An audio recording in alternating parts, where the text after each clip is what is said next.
Hi, everybody. Welcome back to Discus Talk.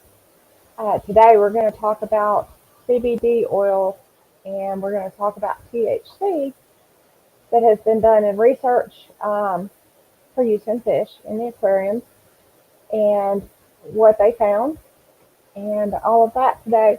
And it's been very interesting to research. I was going to do this one 2 weeks ago and I put it off because I found some more research papers and I wanted to look at them. And last week I put it off again because I actually wanted to see if anybody in the hobby had actually tried using it on their fish, and if they had, then what the results were. If they found that it helped them or didn't help them or anything like that. I personally haven't used it on my fish because I don't know what the results would be, and I'm not willing to risk my fish for it. But there it is. I mean, it has been researched, and I found some interesting results. I do have the link for the 3 research papers I'm going to talk about today in the description. If you can access them, one of them is open access, so anybody can go and look at it. And I believe that is the one with the title "Cannabidiol Improves Fish Welfare." Um, Now that's a nice title. It improves fish welfare, but that's not to mean that it's actually good for your fish. And we're going to talk about that in detail. Oh, great. No sound. I just tested this thing and it was working. Let me check it on here. Standard definition. That's not it. For the audio, that's the microphone. Wow, really? Am I muted? Unmute. Can you hear me now? Okay. Oh, good. Somebody does hear me. I was worried about that because I had to check the microphone before I started because I tried to use this computer for video schoolwork and the microphone wasn't working on that. So I'm glad you guys can hear me, and I'm glad you all showed up. This is definitely an interesting topic, and it was something that I had thought about as well with certain aspects of the hobby, especially if you have cichlids and they're aggressive fish. Would that help? Or if you have fish that aren't eating, is that going to increase their hunger and make them eat? So, when we talked about it before, and it's been probably 2 months since I live streamed, I couldn't find any research. And it took me a while to find some. And the latest one I've got actually came out this year, but then somebody else put me onto the other two. Like I said, I apologize to everybody for putting this off as long as I did, especially the last 2 weeks. But I was trying to find somebody that had actually experimented with it. Um, so the research paper that I just mentioned is cannabidiol improves fish welfare. And this was actually tried with tilapia. Tilapia on fish farms are kept in large groups and they become extremely aggressive. So the idea was to try to use CBD oil to curb their aggression so that they're not fighting constantly and they're not constantly stressed due to all the fighting. And obviously, according to the name, it did have some benefits. Um, let's see if I can find. I'm trying not to go through the abstract. I'd rather go through the discussion at the end because the abstract is all nice, but it doesn't give as much detail. Essentially, the decrease in aggressiveness wasn't good, but it did help with some stress. So it did improve their welfare. But on the flip side of things, they looked at it from a reproductive standpoint, and it increased the females, essentially increased her want to reproduce or her need to reproduce. It also seemed to help with some of the egg numbers. So that was interesting. And what was interesting with the males is it actually doubled the size of the male gonads, which I was laughing so hard when I read that the first time. I'm going to tell you, I was laughing my behind off. Okay. But the problem with that is it also sterilized the males. they were no longer producing the spermatozoa to reproduce. So that's not a good thing. I mean, it helps as far as them not being so stressed or not losing as many fish. Their immune system's going to be better without the stress. But on the flip side of it, you're not going to be able to reproduce them. So that was one thing that didn't do well. Now, this has been tilapia. Specifically, these were Nile tilapia. Um, and that, they're probably closer than the zebrafish to discus or some of the other fish. But they also did some tests on zebrafish. And the first one I'm going to talk about was only CBD. Um, and it talks about their longevity and health span. So this exposure was done when they were young. It was not something that they were doing with adult fish. They actually started this, if I'm not mistaken, on this one, they started it at the egg development stage. They started introducing the CBD oil. And what they found on that was that they didn't have as many fertile eggs or as many eggs that were actually developing. They had a whole lot less. And the ones that did, they found a lot of skeletal deformities. They found a lot of fin deformities, especially around the mandible, around the face area on the fish. And that kind of surprised me because people in the U.S. use it for recreation. It might not be a good idea to use it if you're pregnant. Since these results came out, I mean, not everything is the same with people, but that does kind of give you a little bit of a jolt that there could be deformities and that sort of thing. The fish tended not to live as long. Some of the studies that they were trying to conduct with this, they were unable to do because they didn't have enough fish left in the study group to do the actual numbers on it. So there's a lot of research that's missing from this at this point, simply because there weren't enough fish alive. They did have reproductive problems as they aged and went into the mating time. Not a lot of them were able to reproduce at that point. And so that was interesting. And, the third one is much the same. It talks about, and this one will surprise you too, it talks about both the effects of CBD and THC. And something that's really surprising, and I don't know if the researchers even realized that this would happen, is when they did the necropsies on the fish to test the tissue samples for the CBD versus the THC to see what the levels were, the CBD fish actually had a higher level of the drug in their system than the THC did.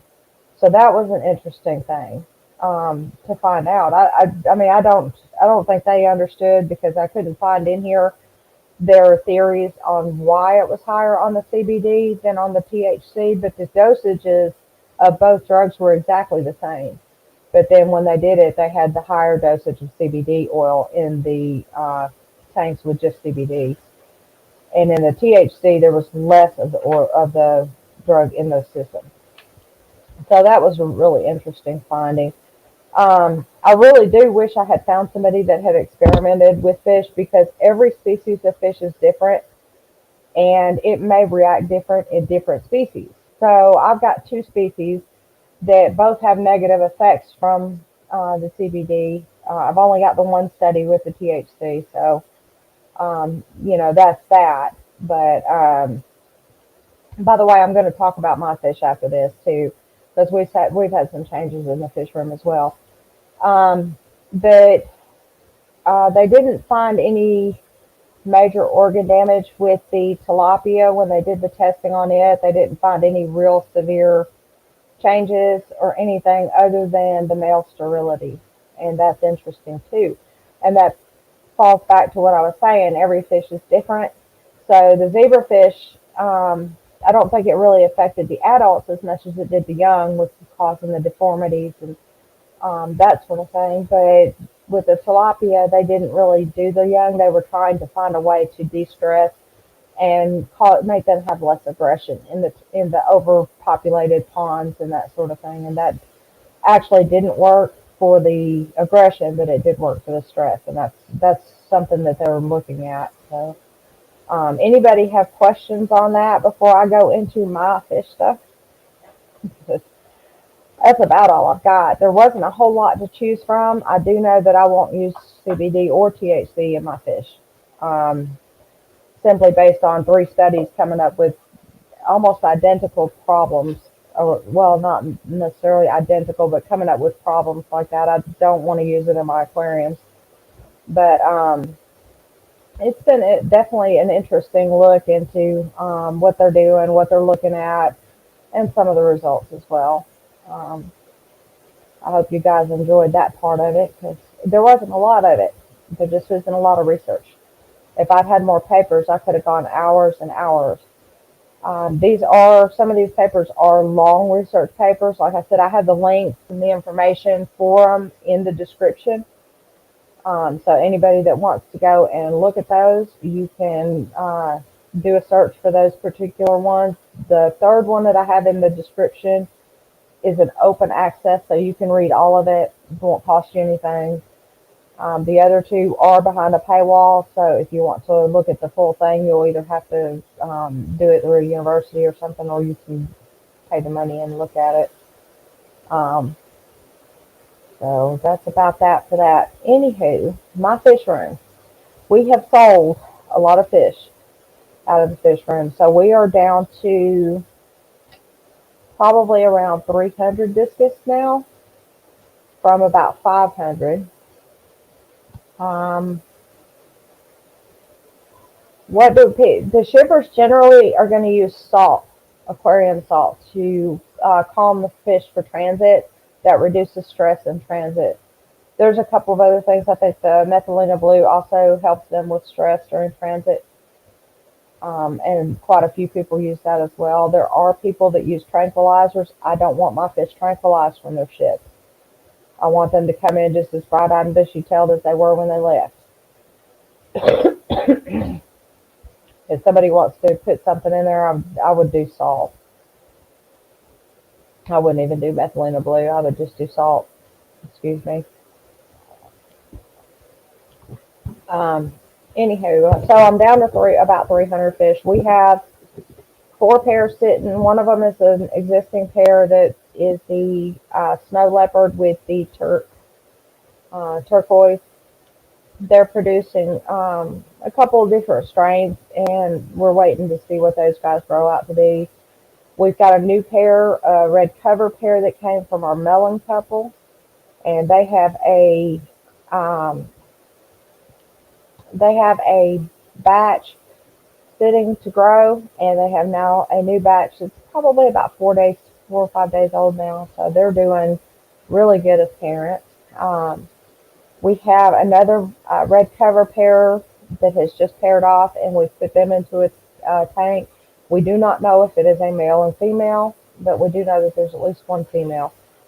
So that one is just waiting to see. They've had 2 batches. We haven't gotten anything from them yet. And so we're just waiting to see if that's another female or if that's in fact a male. The other couple that we've got sitting is a red cover with a snake skin. And they have given us 2 batches, and I believe that it is a male and female. So we're just, waiting for them to get it right.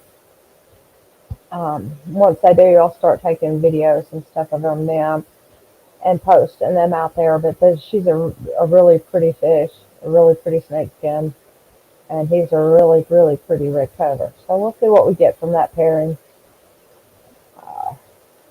I hope you guys are all doing good. Let's see, what else do I got going on? We have got grow outs from Kim in Michigan, and we went up there quite a few months ago and picked these guys up. We finally got them moved into the 125 grow out. The only problem is that these guys are too small to be pairing off, and they're already starting to pair off. So we're not trying to separate them into breeding tanks yet or anything. So we'll see how that goes with them. And we're wanting to pair Kims to each other because they are intermediates. If we breed them together, we'll get albinos. And we've been wanting to get albinos, so we're going to try that and see if we can get some albinos going. We've got the blue diamonds are growing out. They are really big. They're probably 4 inches now, the biggest ones, and they're doing real good. And those are from the Winston line. I don't know if you guys remember the live stream I did with Geelong Discus over in Australia, but he gets his discus from Winston and YCID and Jackson. And these are actually Winston lines. Um, the parents were bred by Winston, the parents of the babies, and the babies are now here growing out, and they're really pretty. They're a blue diamond strain with a super red eye. They're super round and very big. So they're going to be really big babies when they grow up. See, the last time I was on here, I had a batch of beta babies, and I have now two batches of beta babies, and they are still in the tank together. Nobody's showing aggression yet, so we're setting up and getting ready to pull them when they do. Um, I've got new guppies. I bought gold lace guppies when I went to the Chattanooga swap meet, which I'm going to be making a video from at some point and posting it on here. I did take a lot of video while I was there, and I met a lot of nice people, so it was fun. What else have we got going on? We're getting ready to run the water to the fish room. That's something that we've been 2 years. The fish room's been up. We haven't done it yet, so we are about to start working on that and see if we can get that going. I've got to rent a machine to dig a hole, a trench from the fish room to under the house so that we can run the water line. The electric is run all the way to the outside of the house at this point, so all we have to do is run the electric for the hot water heater from there to the fish room, and that will be finished finally. So we're excited about getting everything finished up. We still got to put sheetrock up in the water room, and I've got a freezer to go in for the fish food. So we're doing that. We're busy with that. Of course, I'm back in school. My classes started back 2 weeks ago. I'm going into my third week, and that's going well. I'm taking a writing class, and it's not too bad. But I enjoy writing, and I get to pick some of my subjects, so that makes it a whole lot easier when you get to pick your subject. Uh, what else can I go into? I know Petzotics is waiting for me to talk about the foundation. That is indefinitely on hold. I cannot get interest from the scientific community, and so that one is sitting on the back burner until I finish my classes and get my degree, and then I'm going to go from there. The website that I've got held, I'm going to continue to hold until such time as we can get it going. Once we do that, that's going to be an amazing thing, I think. Anybody got questions for me about my fish room or anything?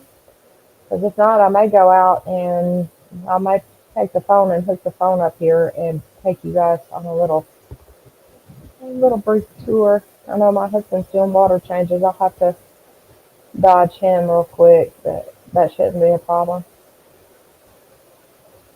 All right. Let me see if I can get my phone to pull up my StreamYard invite. Uh,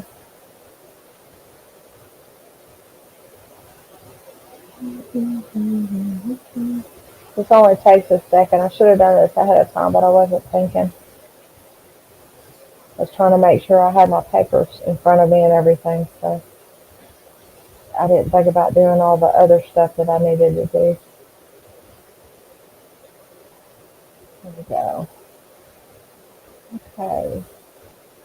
Pull that back up.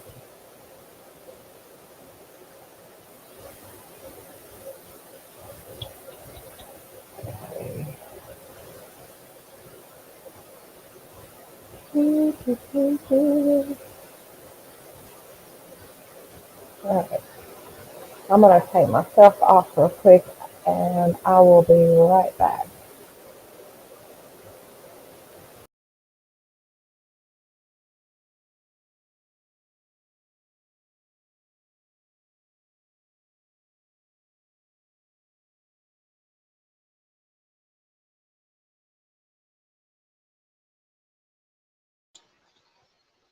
Alright, there I am.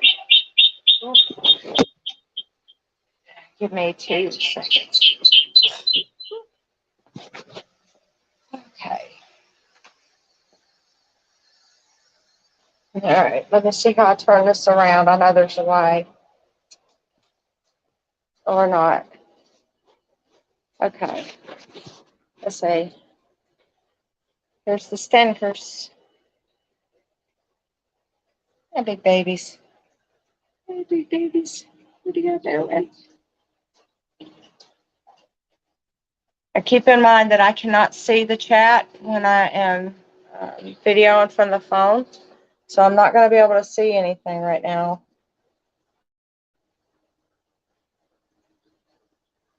Hey, big boy.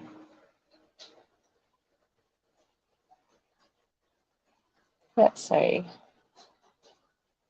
I'll show you this one fish.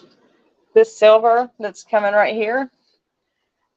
We thought that this was a male for a long time. We were waiting for him to pair up with the female silver, and she laid eggs. The bigger one of the two sitting here is actually a female. There's my big boy. Hello, the big boys. All right. All right, I'm going to go see if I can sneak into the fish room without disturbing him real quick. Well, I can actually pull the chat up. See if I can get it to go to comments. Hey, I can see.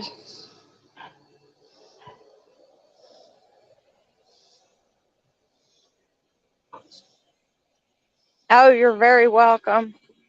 I enjoyed having you guys come up and visit. Okay, it's going to get loud because we've got the pumps on. Okay. These are some of our grow outs. Oh, what? Yeah, that we're planning to pair off at some point. What? And they're just growing.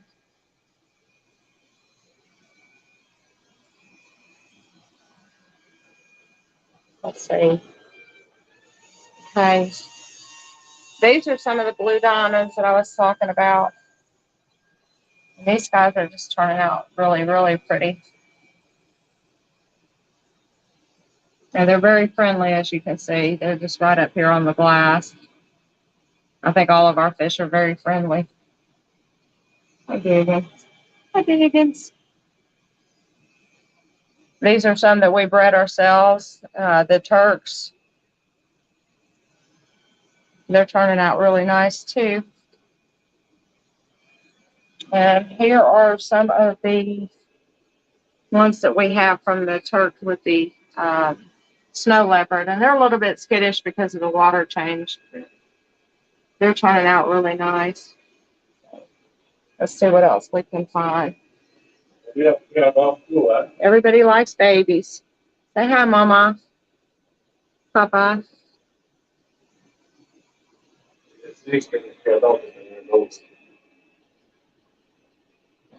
Got babies in there. They're so cute. And he's busy with the water tank. So I'm going to go around the other way and show you the ones from Kim. I hope Kim's watching. She loves these guys. She's been really busy too. Her granddaughter's doing equestrian stuff. But these are some of the ones we got from Kim. The type like this. This one's one of ours that we bred, as is this one. So, but these are the albino offspring. So they're very interesting looking. I really like them. Like I said, they're just a little bit too small to be pairing off already. I found that strange. We've got a couple of little bitty albino bristle noses in here. They're the long, thin bristle noses. And that's pretty much all that I could get to right now because it's doing the water changes. But, yeah, we're busy. I mean, that's for sure. He's busy with the water changes, and I'm doing school and working. So It's been busy here for sure. That's part of the reason it's been hard for me to get the live streams going. Having time to do the research to talk about on the live streams too. It's been difficult, but I've had the research done on this for 2 weeks, I think. But like I said, I wanted to find. Hang on a second. Let me switch this real quick. Okay.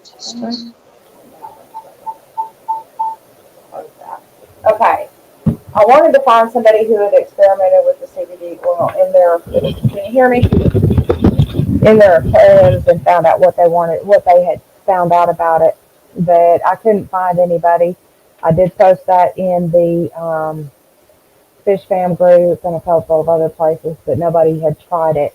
If anybody out there, and this is for everybody, if you have experimented with CBD or THC in your aquariums, message me on Facebook or send me an email at discustalk@yahoo.com and let me try to get you on here so we can discuss it. Yes, I have angels. I do. But they are actually being reserved for somebody else.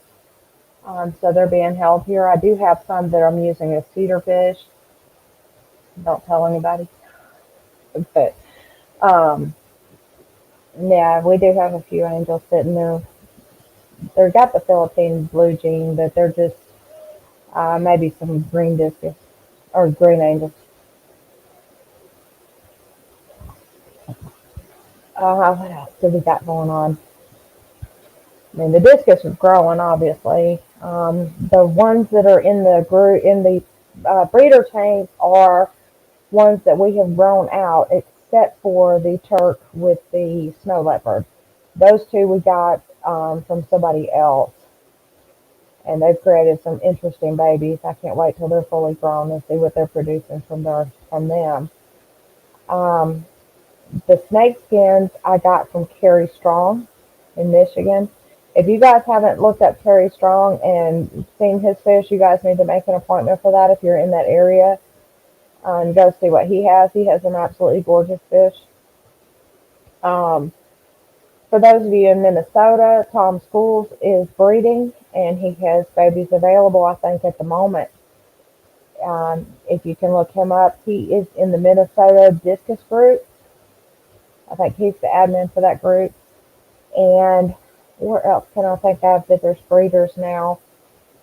Also, Katie and Barry Thielig are in Minnesota. I don't know if they have anything available, but I would definitely look them up if you live in that area, or even in Wisconsin. I know Katie's got some family in Wisconsin.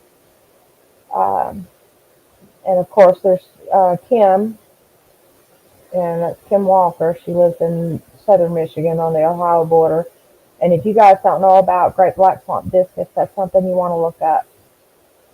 The Mid-South, as far as Mid-South, am I in Mid-South? I might be. I'm in Alabama. So I don't know if that helps you or not. If you're in Texas, I would definitely go see Delot Discus. That's where the Winsons come from. And he gets absolutely gorgeous discus. Yeah, Ken, I'm in the Mid-South, absolutely. We don't have anything available at the moment. Most of what we got is we're trying to grow out and see what we're going to use for our next breeding. Because we usually start our breeding in the winter, fall and winter. We just happen to have two pairs that paired up at the beginning of the summer, and we threw them into breeders. But normally we don't do a whole lot of breeding in the summer. So usually we're just in the spring, we're offloading discus. Yes, I am in the Southeast. That is a good way to put it. I'm down here with our good friends from SLC Aquatics, Chattanooga Ed, I can't even think who all's down here. But there's quite a few different species fish breeders in the area that are just really good. And everybody knows to go visit Petsotics for all of your fish supplies. He has a lot of good stuff on his site. I'm jealous because he had the Discus beanie babies, but I couldn't get any at the time because I didn't have any money. I was broke. So I didn't get any Discus beanies, um, which technically I'm still broke, but most of my money's going for schooling at this point. That and keeping the website up and a couple of other things. So you guys, hooray! You guys are welcome to come back up anytime. You know that I mentioned that before, and when we get some Discus available, I'll let you know. I'm also looking at possibly getting another order together for Hans, and somebody else is interested in going in with it so that we won't be paying all the shipping. So if you guys are interested in that, just shoot me a message. So, and see, I work with people too. So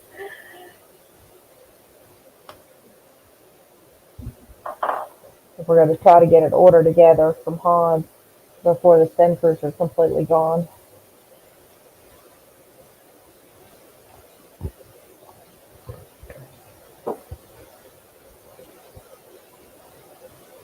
I will definitely do that. I'm thinking about trying to have something maybe at the river before the end of the summer and inviting Mike and Waylon and you guys and my other people to come up, Ted and his son, and just hang out at the river.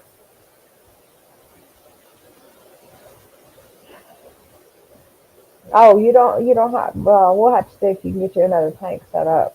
Y'all might need another tank, definitely. I've been meeting more people, y'all.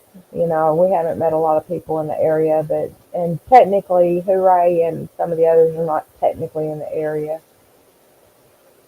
The best value from Hans shipping wise is get as many as you can. The more you get, the cheaper the shipping is, essentially per fish. You break the shipping down as being how much per fish are you paying for shipping. And once you do that, you'll know.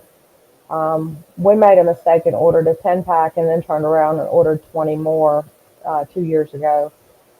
And if we'd bought them all at the same time instead of buying them a month apart, we would have paid half the shipping. But I think it also is based on what size the box is. So you don't want to go over whatever the box can hold.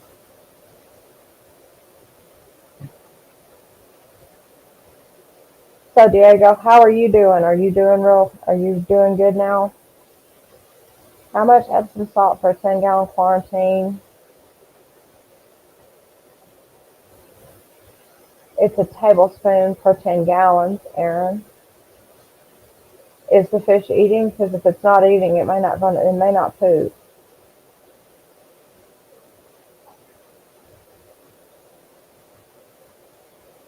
Yes, Martin, that is absolutely true. We are trying to get an order together before they stop shipping out. So, Aaron, if it's been like that and you've done the Epsom salt treatment, I would start an antibiotic because it's most likely going to end up being bacterial. Something like kanamycin or nitrofurazone is recommended for a bloated, distended abdomen.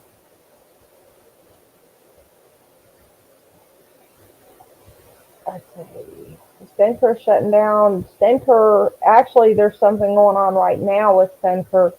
There are orders in for other countries, and Stenker is unable to ship. The airlines in Germany have shut down all live animal shipments until, I think, until September. So they were supposed to stop breeding in August. I don't think they're going to. I think they're going to extend it. So I would expect to hear that they're going to extend it to September, either that or they're just going to hold the shipments until they can ship them and then ship them out. So I'm waiting for the next shipment to arrive with Hans. For those that don't know, Hans is in the hospital right now. He had to have another bypass done in his leg.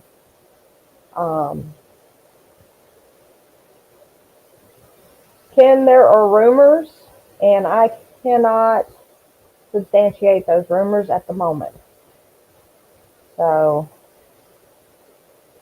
I do know that, there you go. Diego is giving you guys a 10% discount from your orders if you use the promo code Discus Talk 10 on his website. So anybody that makes an order gets a 10% discount on their order.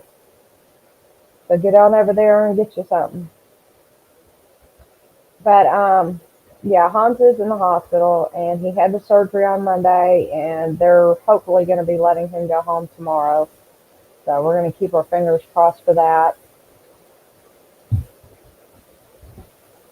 Let's see, what else is going on in the discus world?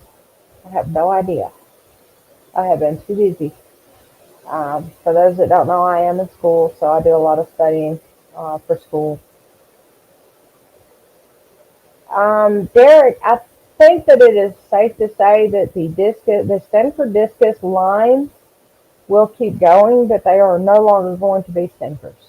Anything that is bred, I've got Stenkers. If I breed my Stenkers, the offspring are not Stenkers. They are from Stenker lines, but they're no longer Stenkers. They're mine. They're from my breeding, and that's kind of how that's going to work. The Stenker lines are not going to die, and that's around the world. They're absolutely not going to die out. Stenkers have been used for breeding basis in so many different countries and so many different breeders' rooms, fish farms, and stuff like that. But the Stenker lines won't die. As a matter of fact, I heard that PWOW used Stenkers for part of his breeding program as well to gain the size. So Stenker will not die. It will keep going.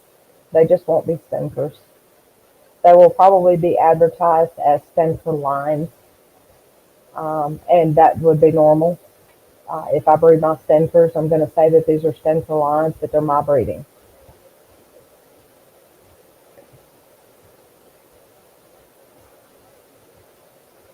Crushed coral would help keep it above 6. It can be below 6. You just don't want it to crash.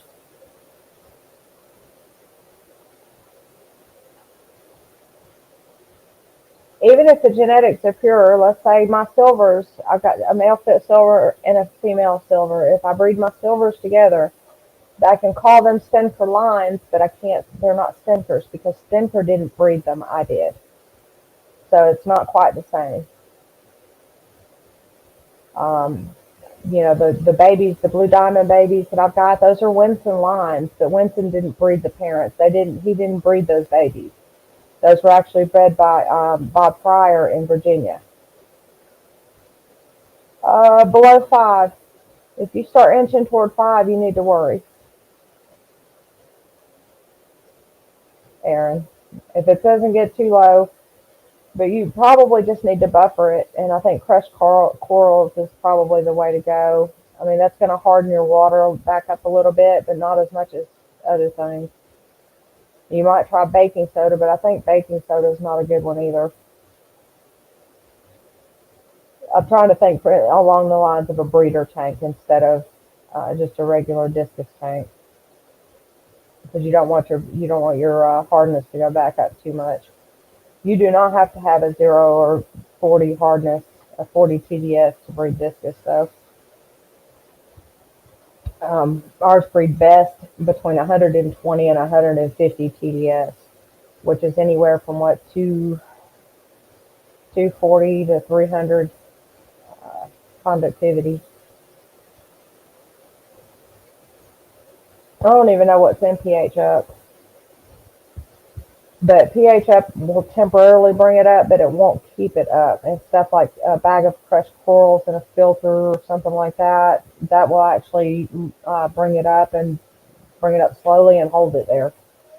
But you got to keep in mind that if your RO is lower, you probably need to add the crushed coral to a drum and put your RO there and let the pH come up before you change your water, because if you don't, you're going to be lowering your pH every single time you do a water change.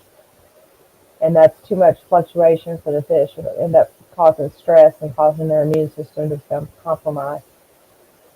So you do have to be careful when using RO water. Well, if your RO water's like mine, you don't have to worry about it, but it's a little different trying to breed with softer water. Um, you know, uh, Kim Walker in Michigan, she uses RO water for breeding, and she's always used RO water.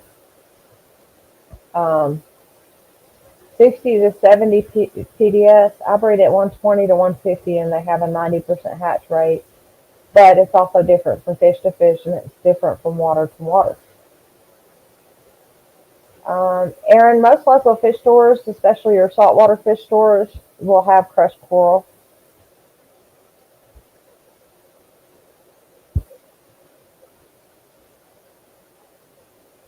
And I'll tell you, Ken, when we dropped our TDSs down to 40 at one point, and the batches that they had at 40, not one of them made it. Not one egg.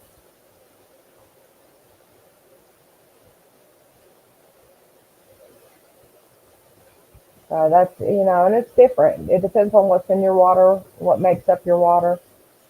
We have high concentrations, I think, of calcium.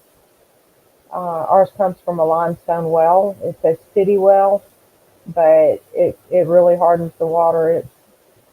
Our pH is at 8.5, and we do our O water. It's at 9 when it comes out. We have to age it, and as it ages over 24 hours, it drops back to 8.5. We cannot lower the pH in our water. So all of our fish are adapted to our pH.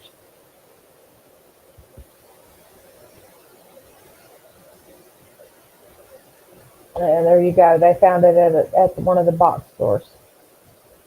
So I think crushed coral is available pretty much anywhere. I just don't frequent the box stores very often unless I need something for the dogs. Y'all, I went to look for a life vest for two of my dogs. I have one for one of them, but I needed two more, and they wanted $60 for them things. And I'm like, my life vest did not cost $60, and they want me to pay $60 for my dog's life vest. And I'm like, there ain't no way. I ordered them suckers on Amazon. They are crazy. I can't believe how much the box stores charge for anything dog related. I'm not going in there and paying $7 or $8 for a ball. I'll go buy a tennis ball for 50 cents.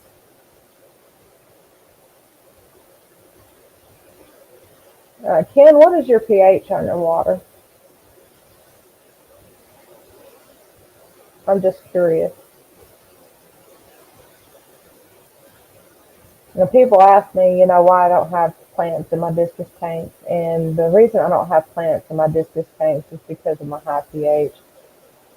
And it's not because the plants won't live. It's simply the fact that when you have gravel in your tank and you have plants in your tank, you have too many hiding spots for food, for poop to fit, and bacteria colonizes probably about 5 times as fast in a higher pH than it does in a lower pH.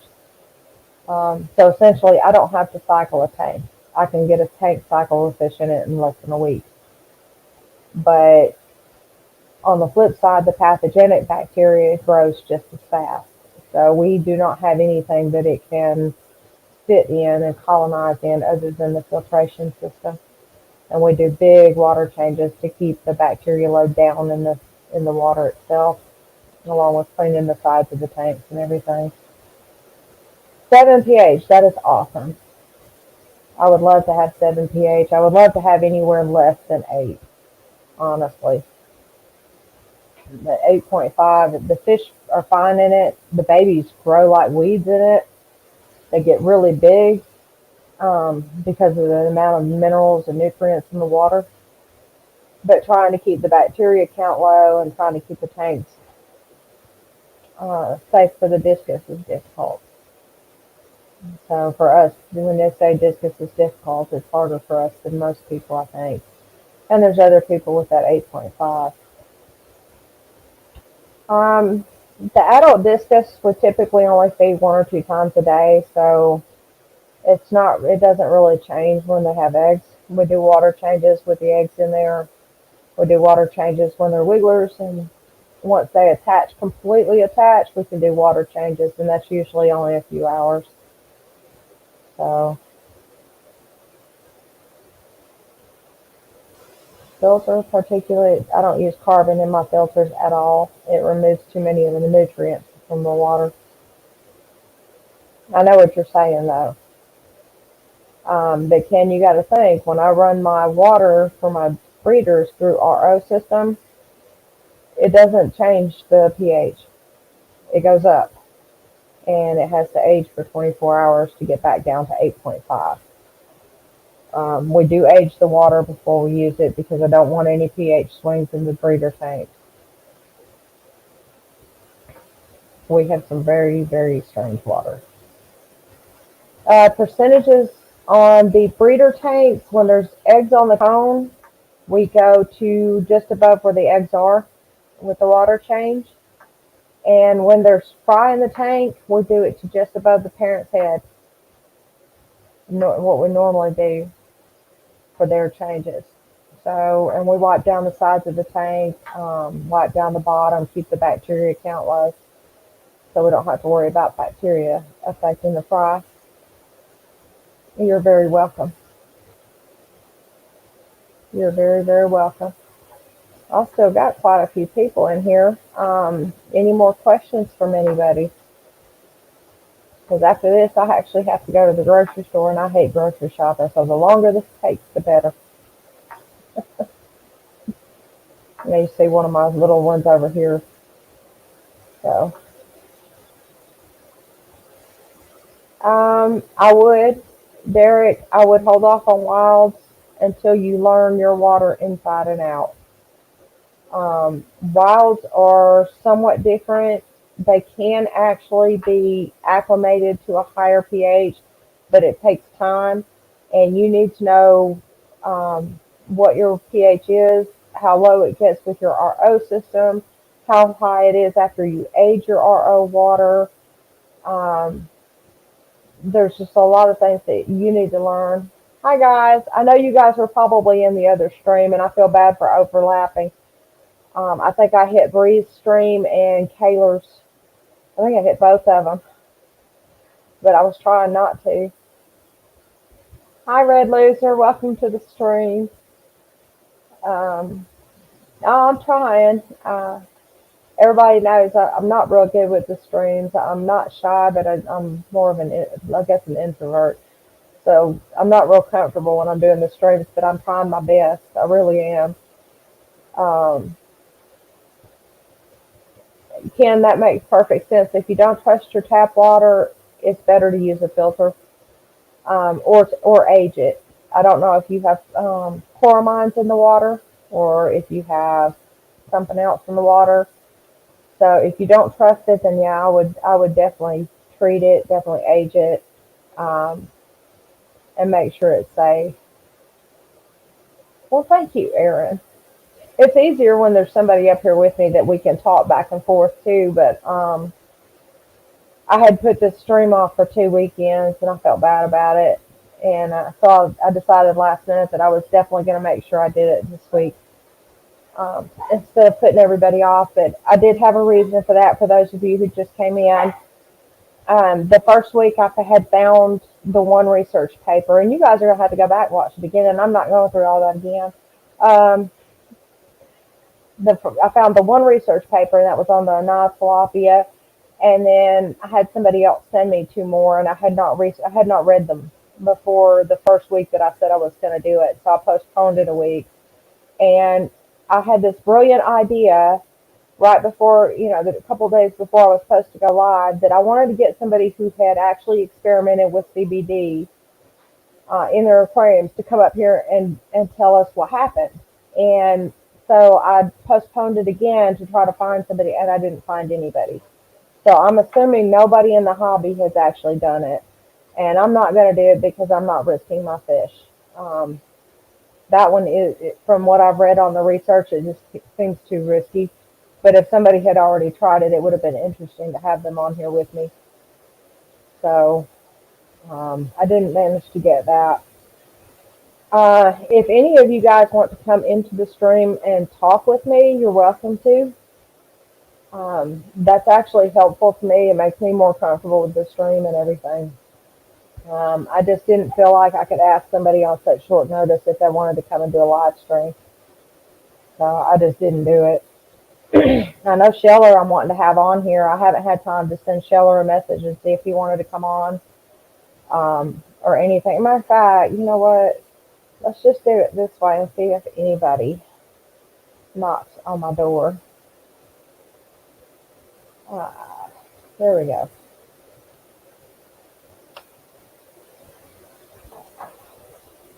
And yes, I'm smoking today, and I apologize, but I don't know why this stream made me nervous. Probably because I didn't know exactly what to talk about in it. Because none of the news was good. I mean, I wasn't. The only thing I could say good was that it helps with female reproduction, and well, it doubles the size of a tilapia's gonads. You know, that's. I died, y'all. I was laughing so hard. I could not even breathe. I was laughing so hard when I read that.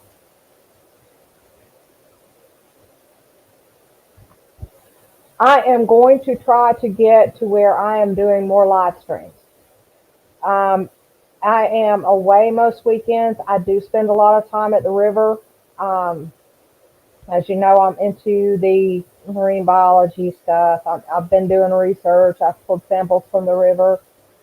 So a lot of the weekends during the summer, I'm actually at the river. It's easier for me to do the live streams in the wintertime because I don't like wintertime.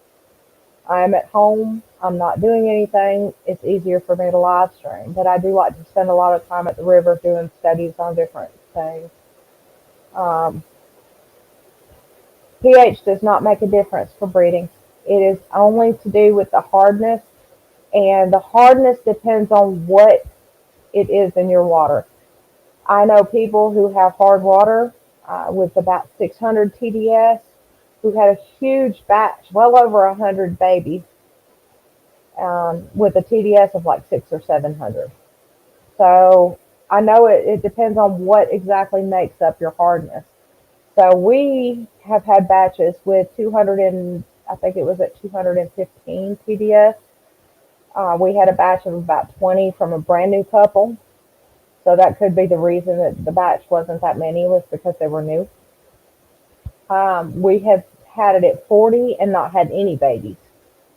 We had let's see, we kept it at 40. I think they had like 4 or 5 batches, and they all turned white. And we saw the male going over them. We saw everything. So having a low TDS is not always a good thing. Having it too high is not always a good thing, but not always a bad thing. So I mean, I'll put it this way: we had the batch at 215 TDS, and we didn't have another batch from that pair for a year while we were adjusting the TDSs. It took a long time for us to find the right TDS for them. So essentially, I suggest starting with whatever your TDS is and doing a percentage of RO and testing your TDSs each time. Write it on your tank or write it on a notebook. Keep track of what your TDSs are each time until you get to that point where almost all of those eggs are hatching. You can usually go from that number 10 up or 10 down. I never narrowed it down that much, but we ended up going, I think, 20 up and 20 down. That's exactly right, Ginger. It could be, calcium. It could be magnesium. It could be a lot of things. And it could be that none of that would hurt the eggs, and it could be that one thing in there is going to make all the eggs turn white. It just depends on what it is. You guys also missed the fishery tour. My husband's doing the water changes right now, but we went out and looked at the new babies. The parents were not being nice, though. He kept hiding the babies. I love that couple, though. They are an absolutely wonderful couple. I wanted to take a little bit of video the other day, and she brought them up to the glass so that I could take the video. She's so sweet.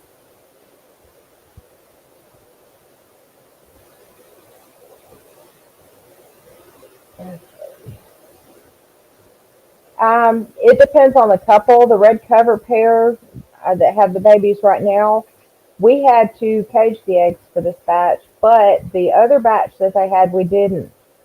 It just, I don't know what the difference is, but some batches they just eat the eggs and other ones they don't. So we did cage the eggs on them. We don't always cage the eggs. The better the parents are, the less likely we are to cover the cage. I have covered the cage just to see if the eggs were going to hatch before. We weren't wanting babies from them, but we wanted to make sure that they were fertile. So we would cover the eggs just to see if any of them hatched out. If we're not wanting to have babies, though, we do uncover the cage and let nature take its course. But y'all, we might be getting a zoo here. I'm excited as I'll get out.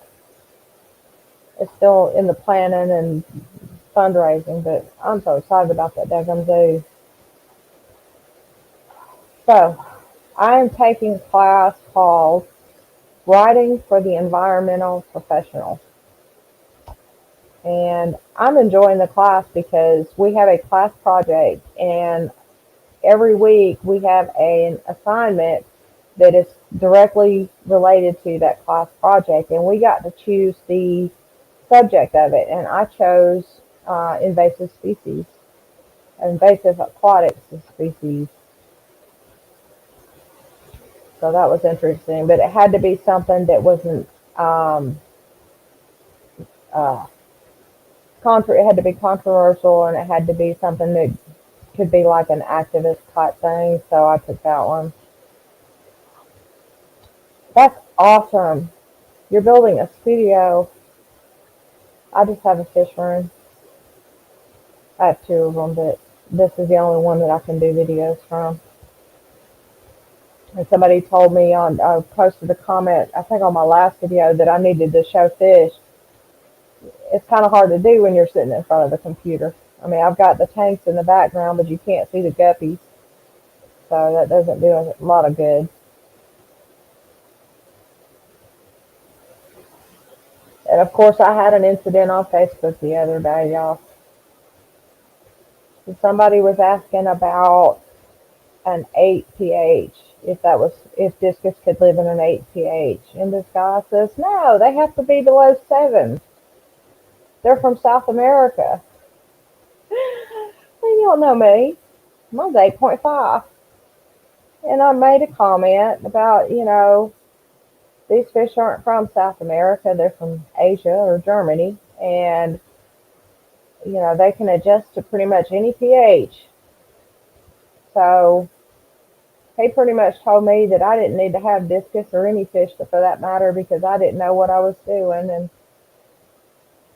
I told him that he didn't need to be giving advice when he didn't know what he was doing. And so it wasn't very nice. But it was definitely an interesting conversation. Sheller, you're still interested in coming and doing a stream with me, right? I hope so, because I really want to get you on the stream at some point. I ought to drag Ben up here. By the way, that link that I shared is the link to Backstage, and I can bring you in the stream if anybody wants to come up and say hello to everybody. I'm missing a few of the Discus people, and I've got a couple of new Discus people in here. I'm so happy. So what other questions do you guys have? By the way, before anybody see, there you go, Sheller. Before anybody says anything, I don't know if they ever will. Somebody posted in one of the Discus groups about, do you ever keep or do you ever find that your little Discus become your favorites? And Carrie posted, I don't have any little Discus. And I just posted that I like my little Discus just fine. Because they're all female. They're about 6.5 inches, They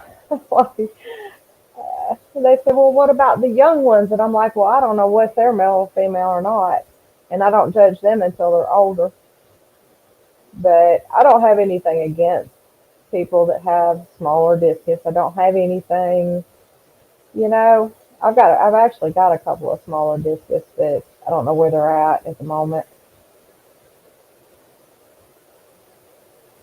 Awesome, Sheller. I would love to have you on here.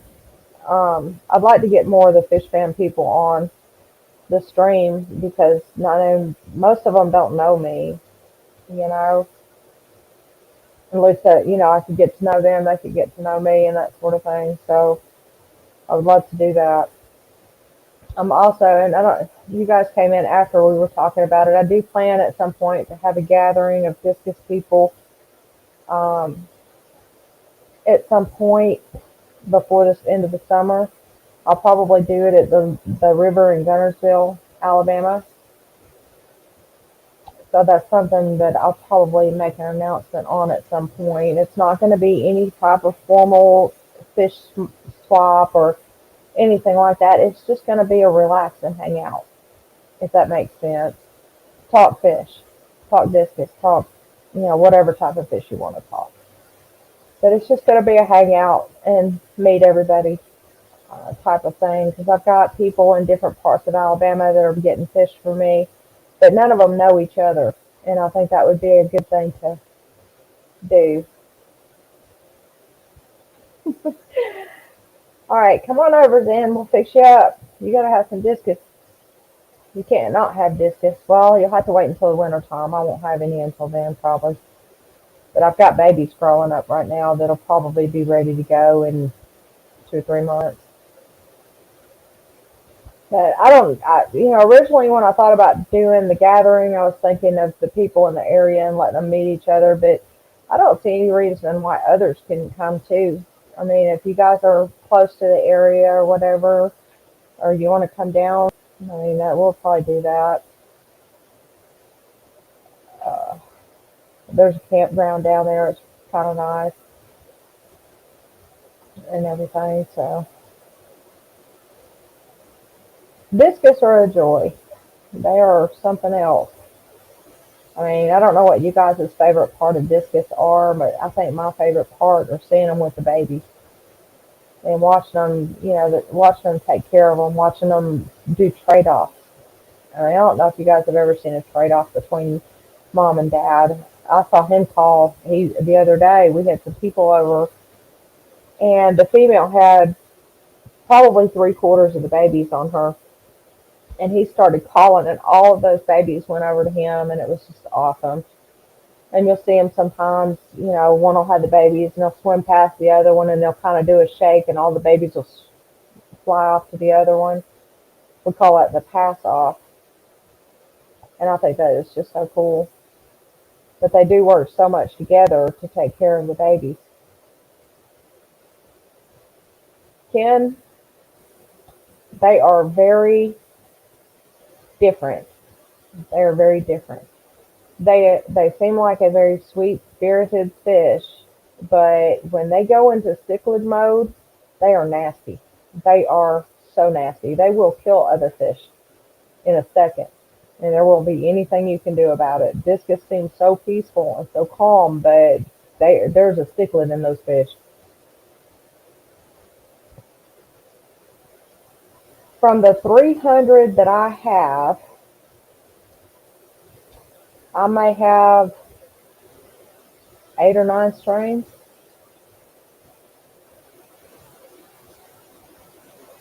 Maybe.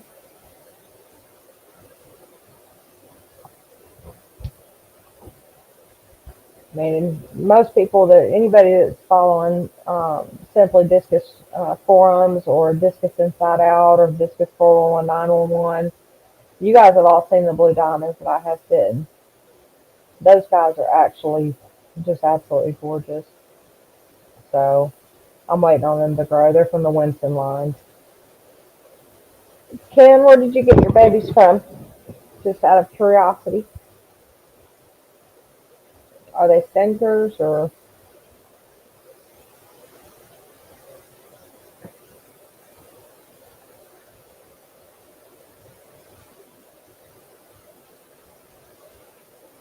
it is brutal. I mean, it is. I've had juvenile discus, juveniles completely decimate me on Tetris.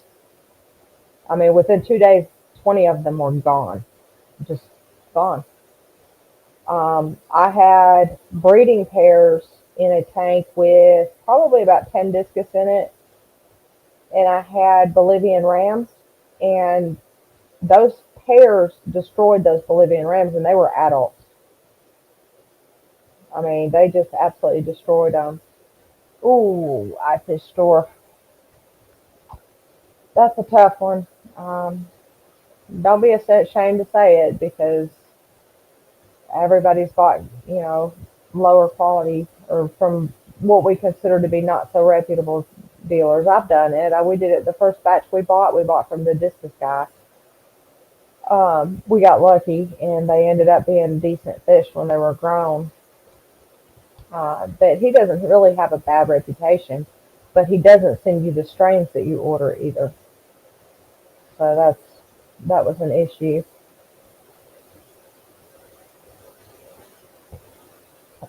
I don't recommend buying from Uncle Sam's. That place is terrible. Or it was. It may still be. I'm not taking the chance.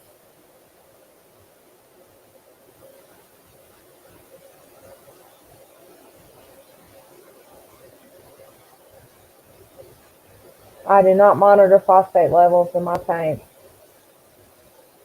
I'm on a city, not a community well. It's city water that is stored in a limestone well. And how that works, I have no idea. But I do know that the water is very hard.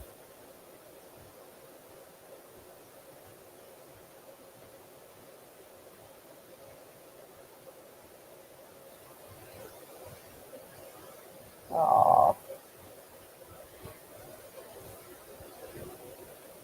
and that happens then. I mean, I hear people say, well, we order from my fish store and our fish are great. But then I hear, oh, we order from my fish store and all the fish were dead. It's like give or take. You might have two or three people with nice stuff and you got 20 or 30 with bad stuff. So, I mean, I just won't tell people together. I'll steer them away from that if I can, rather than send them there. And it's the same with Watley Discus. Jack was absolutely a legend in discus, and he was a wonderful, wonderful person. But that place has just gone to shit. Excuse my language. I get one person that says, "Oh, they got great discus from him," and then I hear that they walked in and bought and picked them out themselves. And then I've got 20 people that ordered online, and when they got there, they were sick. I had one person tell me that he had even shipped the medication in the box with them because they were sick when he shipped them. Um, some of them dead, some of them not what they ordered. Just tons and tons. I mean, I get a lot of that. What do I do for this? And so I think better just not recommend them. The places that I haven't heard that from are places like Myrtle Beach Discus and Hans Discus and Golden State and Chicago Discus and Exotic Discus. There's tons and tons of places where you can order fish that I'm not hearing a whole lot of, hey, can you help me with my fish? I just got them in and this is wrong with them. I'm not getting a lot, from these other places. So that's where I recommend. I can give you a full list. Um, Uncle Sam's is not one that I can give you a full list of, but I can give you two, and one of them was me. That I won't recommend them.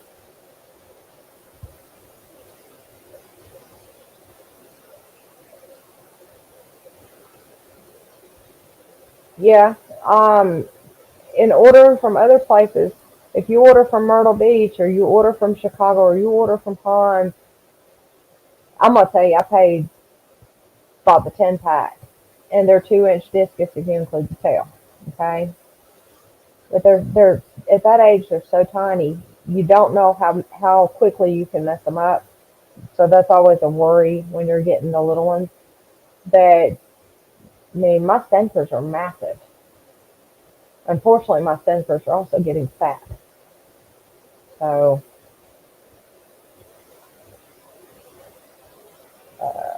But $80 is not really bad for a fish store, I mean. If you order from like Myrtle Beach Discus or you order from Hans and you order like a Hans' 10 pack, you're not paying that much for them. And you're paying probably with shipping and everything probably 35. Well, no, I take that back because the 10 pack went up to 350. So you're probably paying I think it's 45 for each one.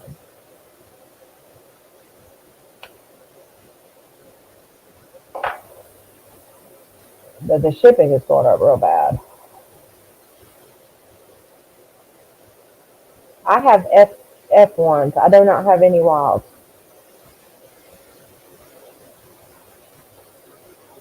My F1s came from Florida, from a lady down there who had bred her wilds, and I brought some of the offspring up here. They have not paired off. They are stubborn. But I have read and heard from other people that wilds take longer to mature and essentially take longer to pair off. So I'm still waiting for these ones to pair off. I've even tried putting breeder pairs in with them to see if the hormones would trigger something, but it hasn't worked. I don't recommend separating them by size. If you order 3 different sizes all at the same time, I would keep them in the same tank. And I don't do anything by color variations unless you're breeding, and then you have to watch that with color variations because you don't want to breed a pigeon to a non-pigeon. You end up with a lot of peppered fish if you do that. Let's see.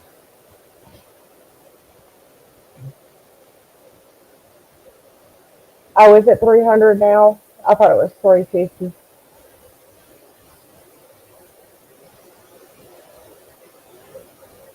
That's $100 shipping. So yeah, you're looking at 40 bucks. That's not bad. Other places you're looking at a lot higher price. Granted, it might be a little bit bigger fish, but if I look at the quality of mine versus some of the other ones that I've had, I'd rather have the Cinders by far. Um, but that doesn't mean that the Asians don't have beautiful big fish, because they do, and I've got some out there to prove it, and they're going to grow up, and they're probably going to be as big, or some of them may be bigger than the Cinders. So it's just wait and see. The issue with the Asians is the quality breeders. Nobody's importing from them. We've got some decent quality Asians coming in, but they're not show quality. They're not going to be the giant ones that we see in other countries. Simply because the shipping from Malaysia and some of the other countries is so high, nobody can afford to do it. Delight's bringing in the Malaysian discus from Winston, and his fish are extremely, extremely expensive. They're expensive enough that I can't afford to buy them. So if I ever get the money to, though, I'm going to buy some.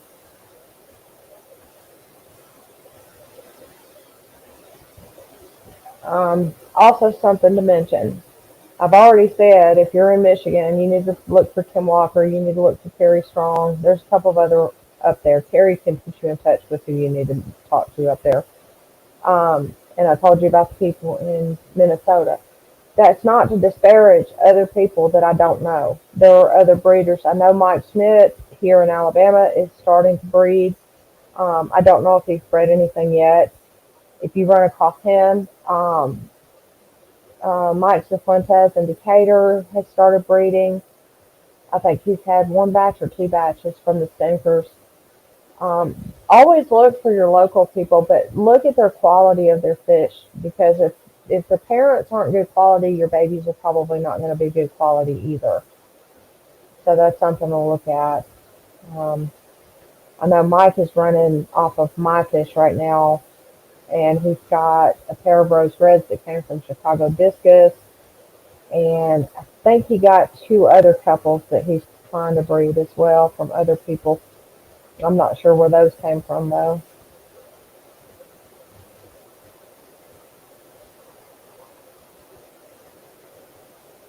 The marbles are taking off. The blues, goldens, and the across all different rates of development.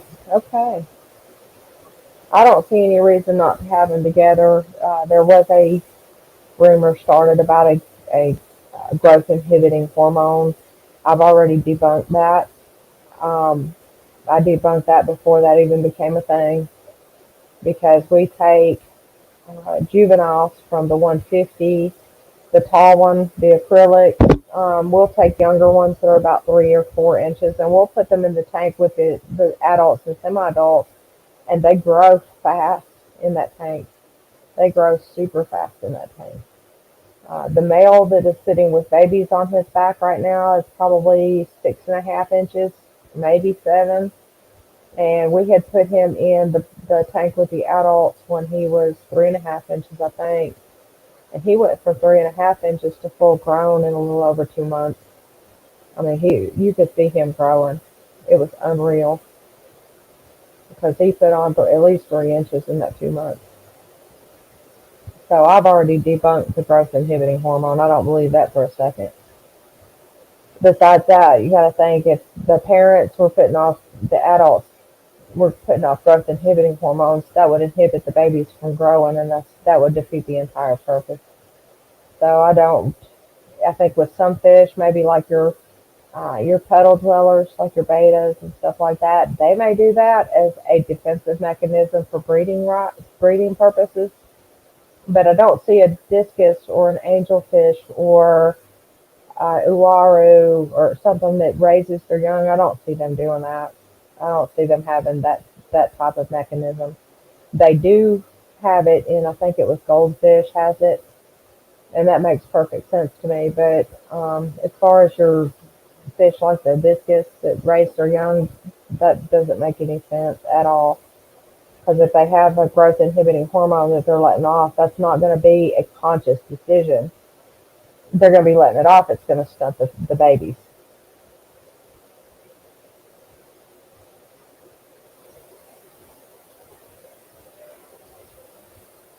Yes, then, but the thing is with the water changes is if you're not doing the proper water changes, you're not getting the minerals and elements replenished in your water, and they do use the elements from the water in growth, especially the calcium and magnesium. Um, all fish have to have those two in order to grow, and if you're not doing your water changes, you're not replenishing those minerals. So that has a big thing to do with it. That's one of the reasons I won't use filtered water with carbon because those minerals are too important to the fish growth. And I never keep discus in RO water without remineralizing it. That's something that I won't do. It has to be remineralized. Not that my calcium disappears anyway, but there's so many factors that involve the growth of the fish. And people don't realize it. That's one of the reasons that I won't have a planted tank with babies. Even if I was in a lower pH, which I'm not, I wouldn't have plants in a juvenile tank because the plants also filter those nutrients out of the water. So,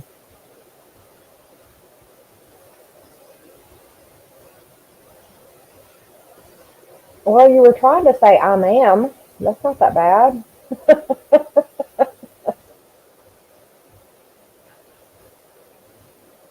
There's actually a research study done that water with low magnesium may be causing a spinal deformity in discus that can cause pressure to be put on the swim bladder, causing head standing. And that I found interesting. I was reading through that. I read that thing like 6 or 7 times.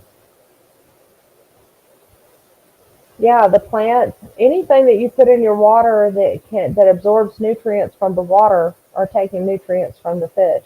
That's why I don't like seeing juvenile discus in a heavily planted tank because I know they're not going to grow to their full potential. I don't condemn people for doing it. I just don't, for myself, I don't like to see it because I know that that's going to stunt their growth to an extent. I mean, it's not going to cause probably any internal issues or anything like that, but it is definitely going to keep them from making their full potential. Discus have a potential of going anywhere over the 6.5 range, and a lot of the fish that I see in planted tanks barely make the 4 inch. So then that does seem to be a factor in that. That and the bacteria, high counts of pathogenic bacteria and that sort of thing. Um, Ken, I will tell you that we use reef salt in our aquariums because of the minerals that they have that it has in it. But using seawater, I have no idea. I've never used seawater in the tank. That's something to keep in mind. If you're talking about actual seawater from the ocean, that it could carry bacteria that could be harmful to your fish. Just, other, yeah, something I've never thought about doing, add seawater. But as far as the salt goes, we use reef salts, we've used coral salts, we've used all types of different, just with the minerals, extra minerals and trace elements that are needed for growth. So, and yes, we do salt our tanks from time to time with the discus. Absolutely seems to help them.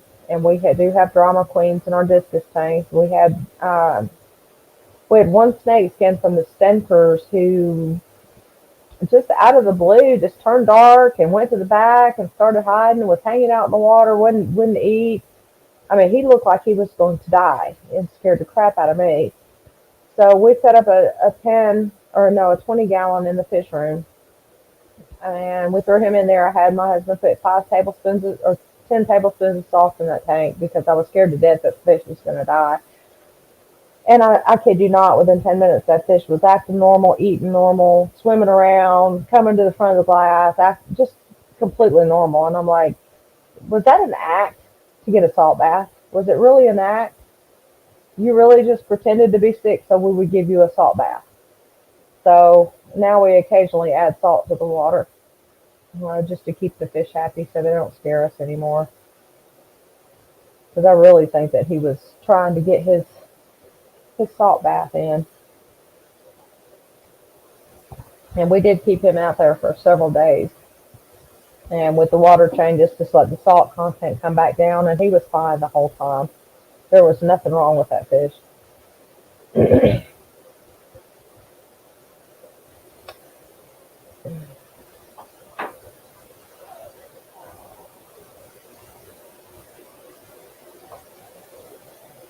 Yeah.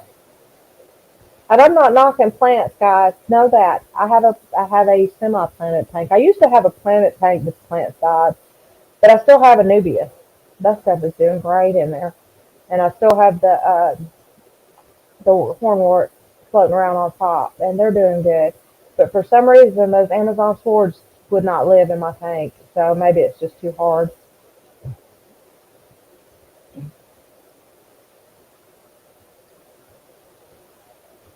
Yeah, and Mike is too. And I've never seen anybody just so disbelieving on the salt. I've had several people that just did not, absolutely would not put their, including my husband, would not put salt in with their discus because they're not saltwater fish. That brings me to something else, and I don't want to forget it in a minute. That they all see it now, the benefits of the salt. It can make a huge difference if they're not feeling well. That salt can make a huge difference, and that should be the first thing that you go for if they're not feeling well.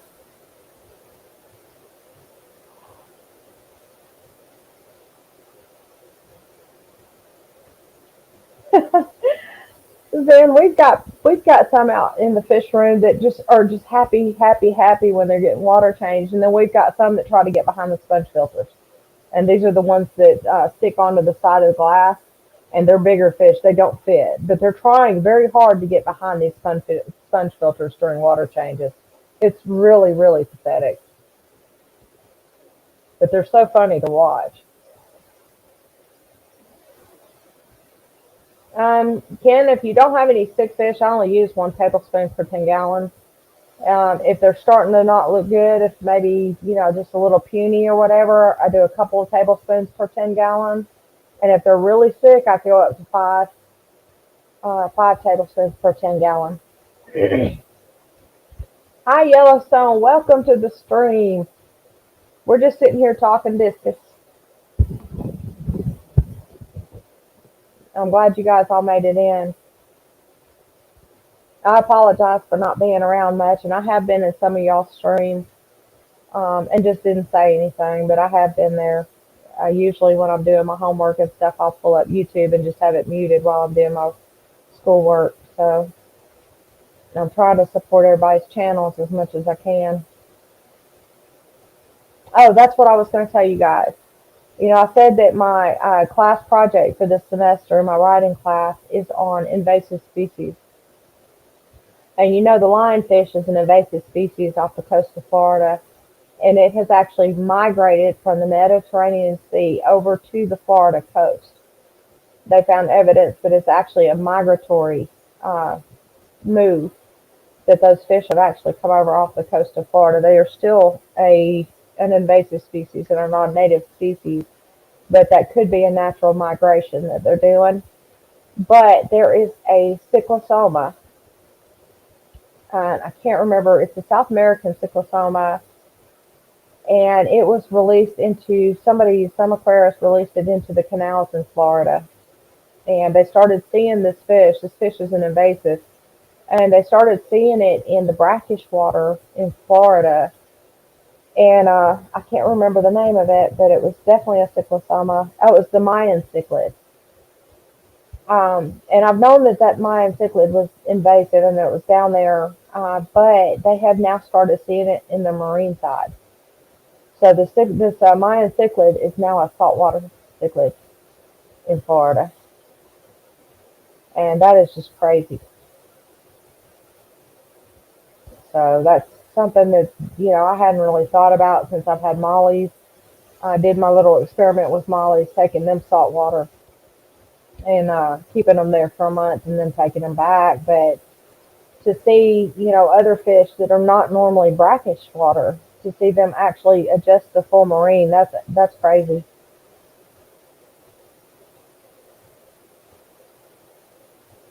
Awesome, Ricky. Congratulations on the nanofish.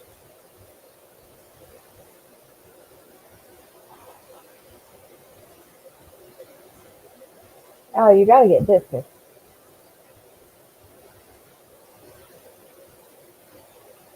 I'm going to have some red covers probably in a couple months, Ricky. I've got a batch going right now, and I've got another batch growing out. But I don't really have anything to let go of right now. I've gotten rid of everything that I can right now because I need to have new pairs pairing up. I would not be able to tell male from female. That's an issue. And I had a silver pigeon.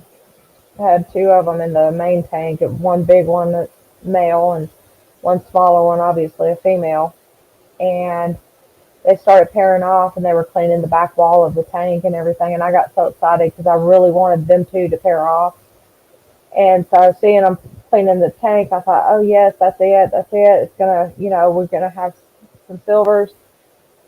And they did the pecking of the wall. Nothing came from it. 2 days later, that male went and laid eggs with one of the dark angels. So I'm no longer even going to try to tell if something's male or female. That's done. I mean, this one has the real thick forehead from the male and the fins from the male, and it's a male, but it's laying eggs, so it's not a male. I have given up on it.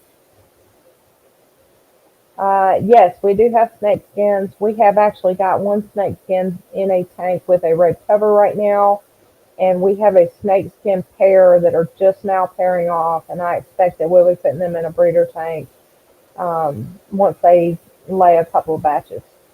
We'll go ahead and move them over to a breeder tank, and this is a red and blue snake skin, so that's going to be interesting to see if we get more red than blue. Hi, Fishymon. Welcome to the stream. I sure am glad you guys are stopping in today. We've already been doing this for an hour and a half. I can't believe it. I didn't give anybody enough notice that I was coming on today, so I didn't expect to have too many people pop in. But from what I've seen, it hasn't been too too short of viewers. It would have been pretty good. I haven't actually looked, but make sure y'all hit that thumbs up before y'all leave. Love to get those thumbs up in there. So what else do I have going on? Not a whole lot. Um, we're gonna probably go to the river this weekend. I may see if I can pull some samples from the river and see what we can find, along with some food, as I like pulling food from the river too. Uh,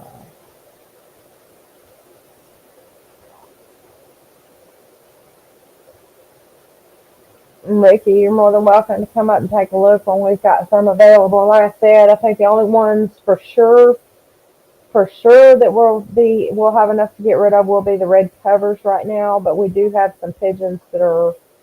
Once we start getting those to pair off, we'll know more about what we'll have available from the pigeon side. And I'm hoping that the snake skins will go ahead and pair up and be ready to breed and be ready to go into a breeder tank before long. The snakeskin and red cover have given us eggs twice. We're still adjusting their water parameters. We don't know what water parameters they're going to like yet, so we'll hope to get some from them soon. And then I've got another red cover pair sitting in the tank next to them that we'll wait on see what they give us. We have Turks here too, but we're waiting for those to pair off because we want to pair those off. We've got some we want to outcross on those and see if we can gain some size back because those are from the Asian line and they just didn't get that big. So I think if we outcross them, we'll probably get some size back on them from the offspring.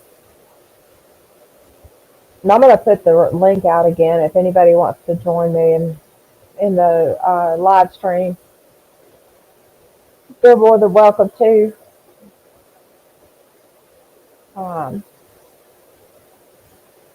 Let's see. I don't want to miss any questions, and there's been a couple of questions come through. I don't think I missed any though. So what else y'all want to talk about today? I don't hear any knocking on my door, so um, I'm hoping to get some albinos going. The babies that we got from Kim, them idiots are already pairing up, and they're way too young and they're way too small. So we're gonna see what happens, but we're gonna pair them back. Those are intermediate. So if we breed those back to each other, excuse me, we should get albinos from those batches. But we're just waiting on them to finish growing up or to lay eggs. I don't know which they're going to do first. But we definitely have two females with one male in there. Unfortunately, it's the wrong male.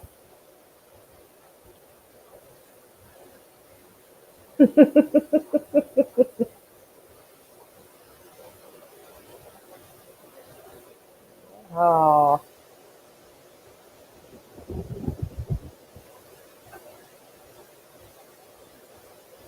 y'all gonna argue about coming up here? Shame on y'all. Y'all got any more questions for me?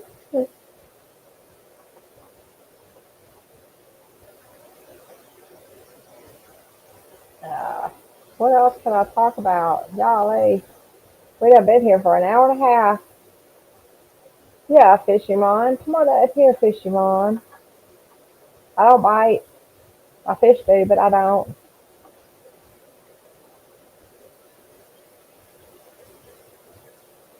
So,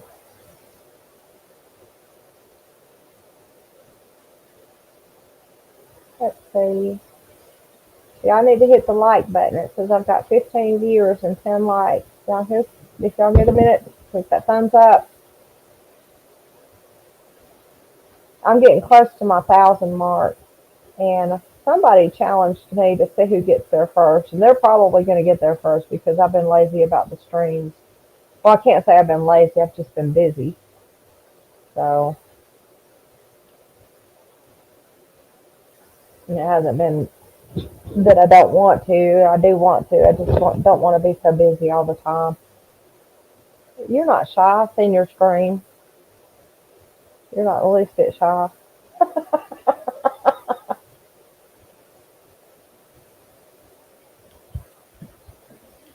I don't think it was that long ago I was watching one of your streams. I was telling them I've tried to sit in streams when I'm doing my classwork. I just turn the volume down so I don't have to hear it. Don't break my concentration by hearing it. See, see. Maybe they're not happy with the chat. I don't know. I mean, I'm not talking about a whole lot. I did all the talking in the beginning about the CBD and THC and the good and the bad. So I want to finish up getting the water stuff done in the fish room and getting the sheetrock up and get that finished. And all we like is the front room where we put the water barrels and stuff. And we got to get the water run before we can put the sheetrock up. So, and to get the water run, I've got to rent a machine to dig a trench with. Unless one of you guys wants to come down and help dig a trench. Because we got to run the water line from the house, and then we're going to get the electric run from the side of the house over to the fish room. And that's not much. So that may not take us that long. We can't do it right now because it's too damn hot.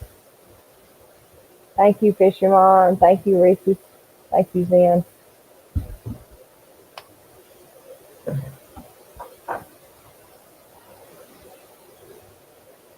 So, in a couple months, we'll have babies available. I do have a waiting list for the blue diamonds. We won't know until the time comes how many we'll have left from those. Half of those are going back to their breeder, and then we'll have the other half here. But we're probably going to have to split up buyers between me and him too, because I'm not going to have enough to sell to everybody that's on that list. I know Myrtle Beach Discus is wanting some, so I think Bob will probably sell to them because he's closer.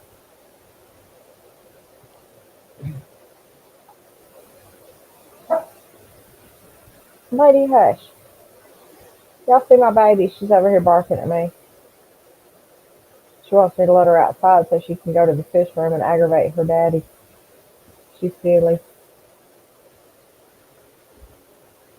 So anywho, I guess if nobody's got any more questions that they can think of, I'm going to sign off for today. And I'm going to try to do this more often. May not always be from the house. I might do it from the river. That way you guys can see the Tennessee River and everything.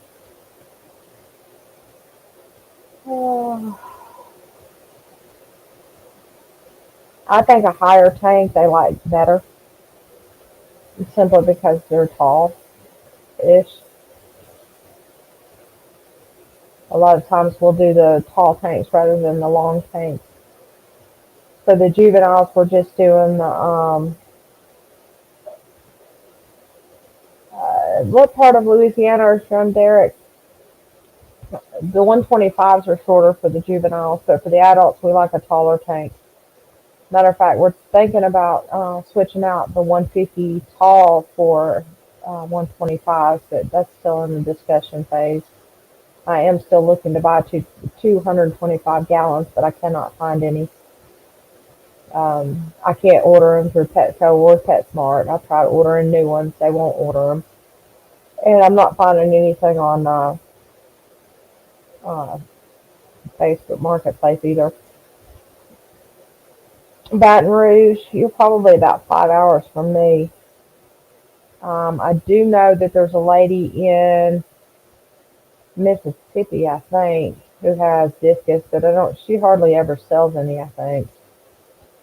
That she can be found on the Simply Discus forum, not the Facebook group, but the forum itself. She's one of the moderators on it, and she lives in Mississippi. I don't know of any other breeders down there. And she has snake skins, and they're really pretty snake skins. I tried to get my hands on some one time, but she ended up selling them to somebody else before I could get to them. So, Texas. I am in North Alabama, and I'm probably about an hour to an hour and 15 minutes from people like Chattanooga Ed and all of them. A blue checkerboard? What the heck is a blue checkerboard? I've never heard of a blue checkerboard. Um, Normally, when I think of blue, that's going to be non-pigeon, and that's going to mean that any of the pigeons that come out of the breeding are going to be heavily peppered, or at least moderately peppered. Dan, you are very lucky because you are very close to the light discus. That's all I'm going to say about that. Uh, no, that's not all I'm going to say about that. He has the most beautiful fish coming in from one of the top breeders in the world, and those are Winston fish. And I cannot remember if his company, if his shop has a name, but I think he actually has a shop over there in, I want to say Dallas or Houston. I can't remember, but man, he gets some pretty discus.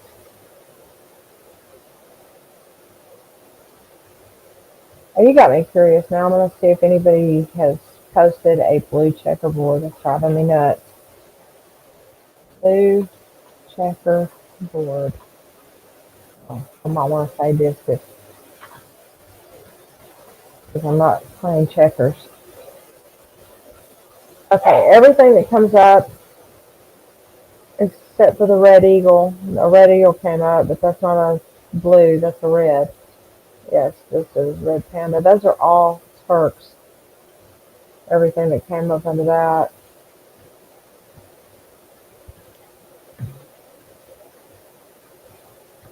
I'll type it for you. Delot. Lot. And he's on Facebook. And I've seen pictures of some of his fish that have come in. I've also seen his price list, which is how I know that the only way I will ever get any from that line is to buy babies from somebody who has bought from him. So he has great fish. They come from Winston in Malaysia. And I am saving up. At some point, I'm going to make a trip to Malaysia, and I'm going to visit the hatcheries from these breeders. I've had somebody offer to go with me to translate and show me around and take me to all the breeders over there, and I think that's awesome. So as soon as I can figure out when I can do it, I'm going to do that. And of course, I'm going to both live stream from there and take plenty of video and photos and fish and more fish. And well, no, I can't afford the shipping.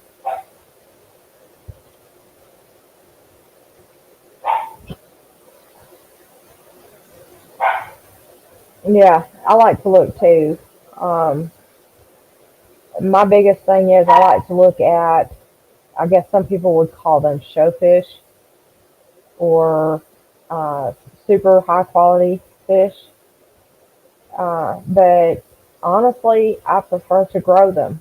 I would like to watch them grow and become, I guess, what people call super nice fish or whatever. Um, so far, everybody that's come to my house has been amazed by the size of the stinkers and by the size of the ones in the fish room as well. But um, I don't, I guess I don't understand why, because I was introduced to discus in Europe.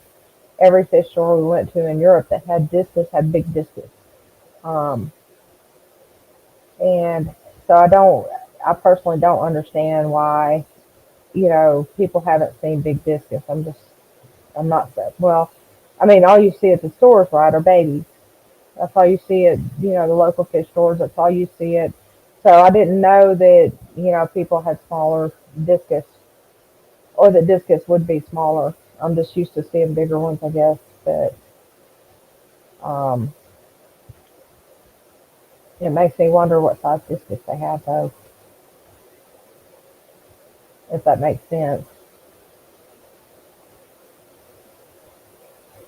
The lot is in Texas,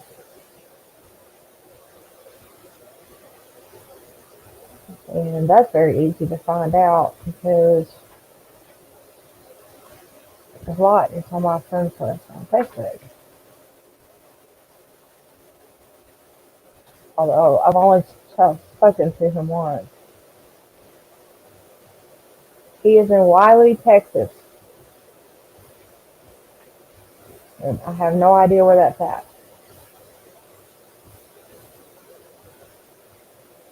If you guys know where Wiley, Texas is.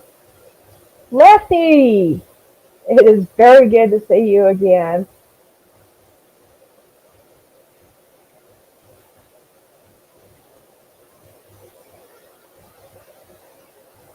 Yes, Dan. It is wonderful to watch them grow and just watch them interact with each other. And even though they're not a schooling fish, they still interact, and it's still fun to watch. Um, and I just love watching them.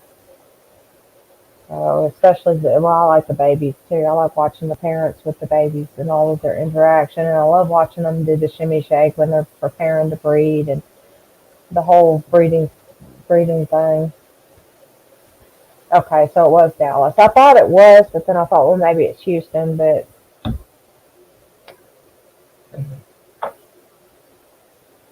yeah, but he's got some of the nice ones from Asia.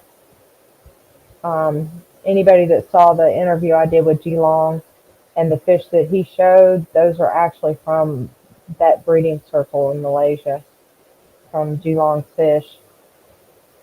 So that's how I know about those breeders. How many of you guys are going to the show in Dallas, or the Aquashella in Dallas? I'm not going to be able to go, but I'm curious if anybody's going.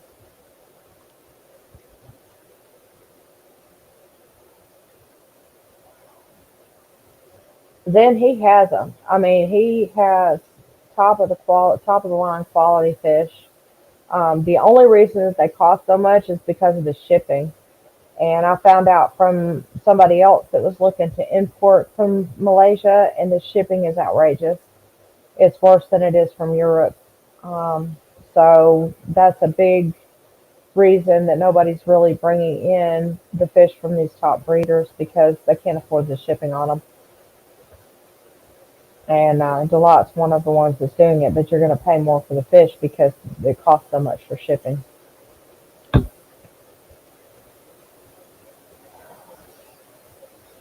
If I had the money, I would go over there and pick me out some.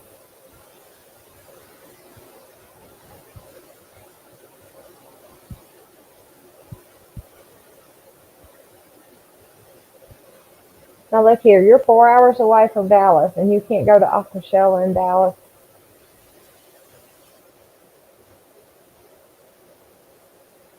I'm in school. I can't go. I can't miss classes. And I get a week break in August. I think the 14th is my last day of class for the semester. And then I get a week break, and then I start my next 5 week class. And I'm going to tell you, these 5 week classes are rough. You have a lot of homework every week.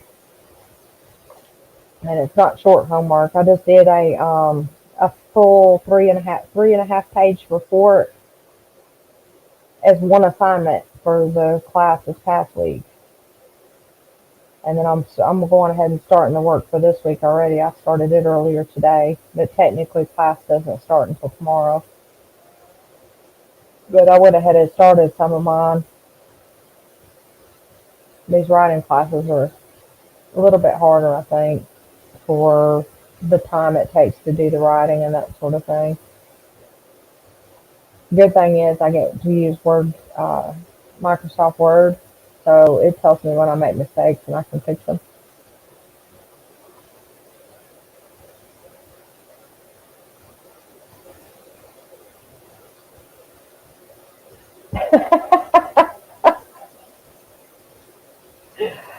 Well, you get a grace period on your driver's license, so go get it. Homeschooling. That's got to be difficult at times. I don't know how many kids you have, but I couldn't have imagined trying to homeschool mine. They were crazy, bouncing off the walls and stuff.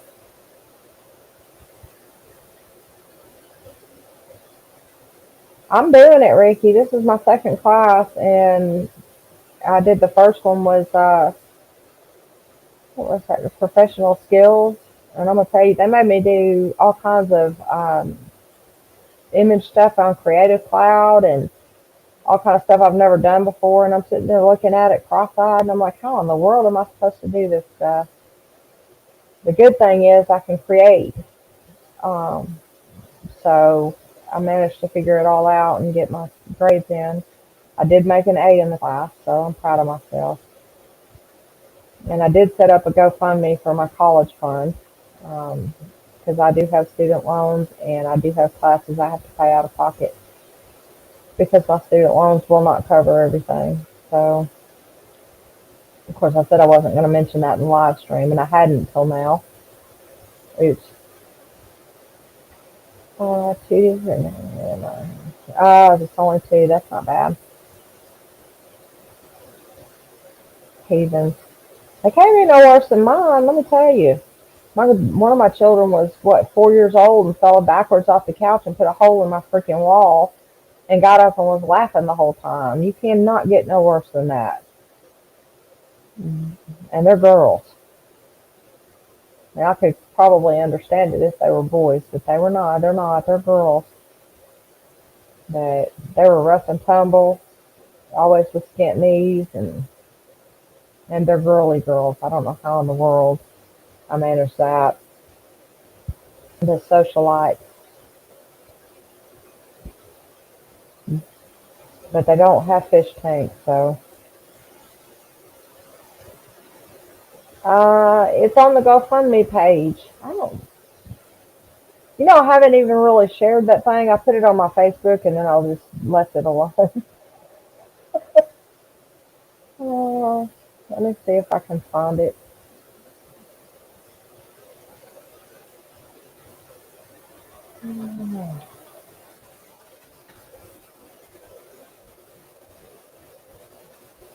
Well, I didn't know until after I had started my first class that my student loans were not going to cover um, the two labs, and they're not going to cover. I don't think they're going to cover most of the books. And then I found out how much those books cost, and nearly crapped myself.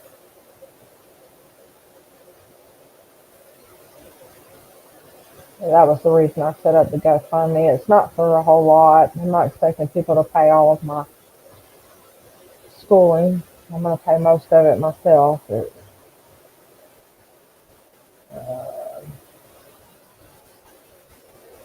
me 2 seconds.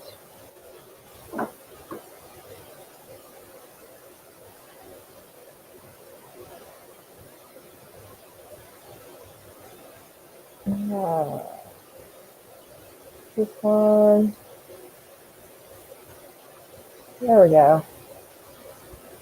I mean, essentially, I'm already paying. I pay $234 out of pocket every single 5 weeks, which I'm paying for myself. And then I got the email from the financial aid office that there were going to be labs associated with some of my classes that are not going to be covered.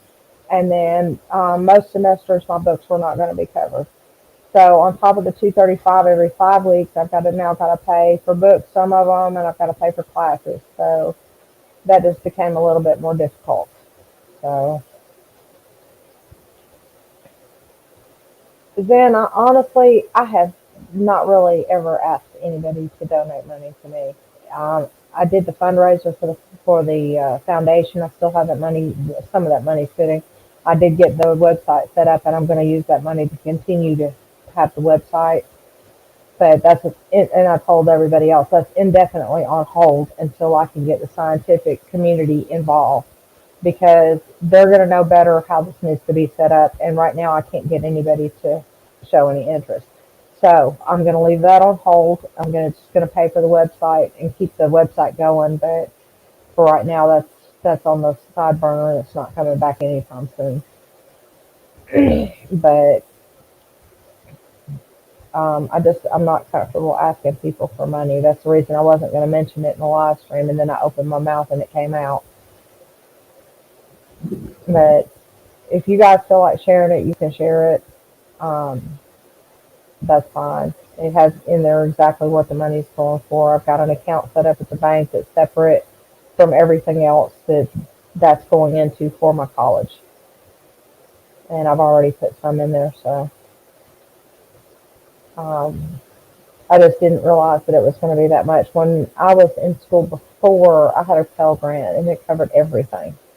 There were a couple of semesters that I actually had money back from the Pell Grant.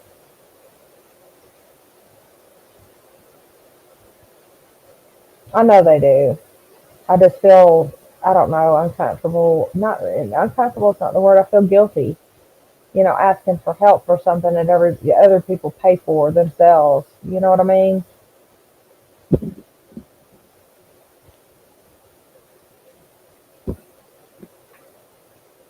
I don't mind if people want to help. I had one person, three people that have donated, and that's helped out a lot. Matter of fact, I've got that sitting in the bank, and I think the next class is the one with the lab. So that's probably going to be going to that one. So yeah, it is. I mean, I'm not the only one. I've tried to help people. Hans got into some problems when the fish room fell apart, the one he was in Maryland, and I tried to help him out, and he wouldn't. He didn't want any help. He didn't want anybody helping him because he didn't feel comfortable with it. So I didn't get to. I was going to do a GoFundMe for him, and help him out, but he didn't want anybody to do that. So I get it too. Um, but I'm the first person that'll be there to help somebody out. And, I don't, usually I do it anonymously. I don't tell anybody that I'm doing it. So, because sometimes that makes them uncomfortable if they know who it is that's helping. If they don't know who it is, then, that, makes them feel more comfortable, I think. And yes, I'm a very independent person. I like to do things for myself and not have somebody else doing it for me. And this is just one that I may not be able to do myself. And I had somebody else tell me that and talk me into doing the GoFundMe page that I shared one time on my personal Facebook and never shared it anywhere else. So the contributions that I got were from some of the people on my friends list. Anywho, I don't want to talk about that anymore. Uh,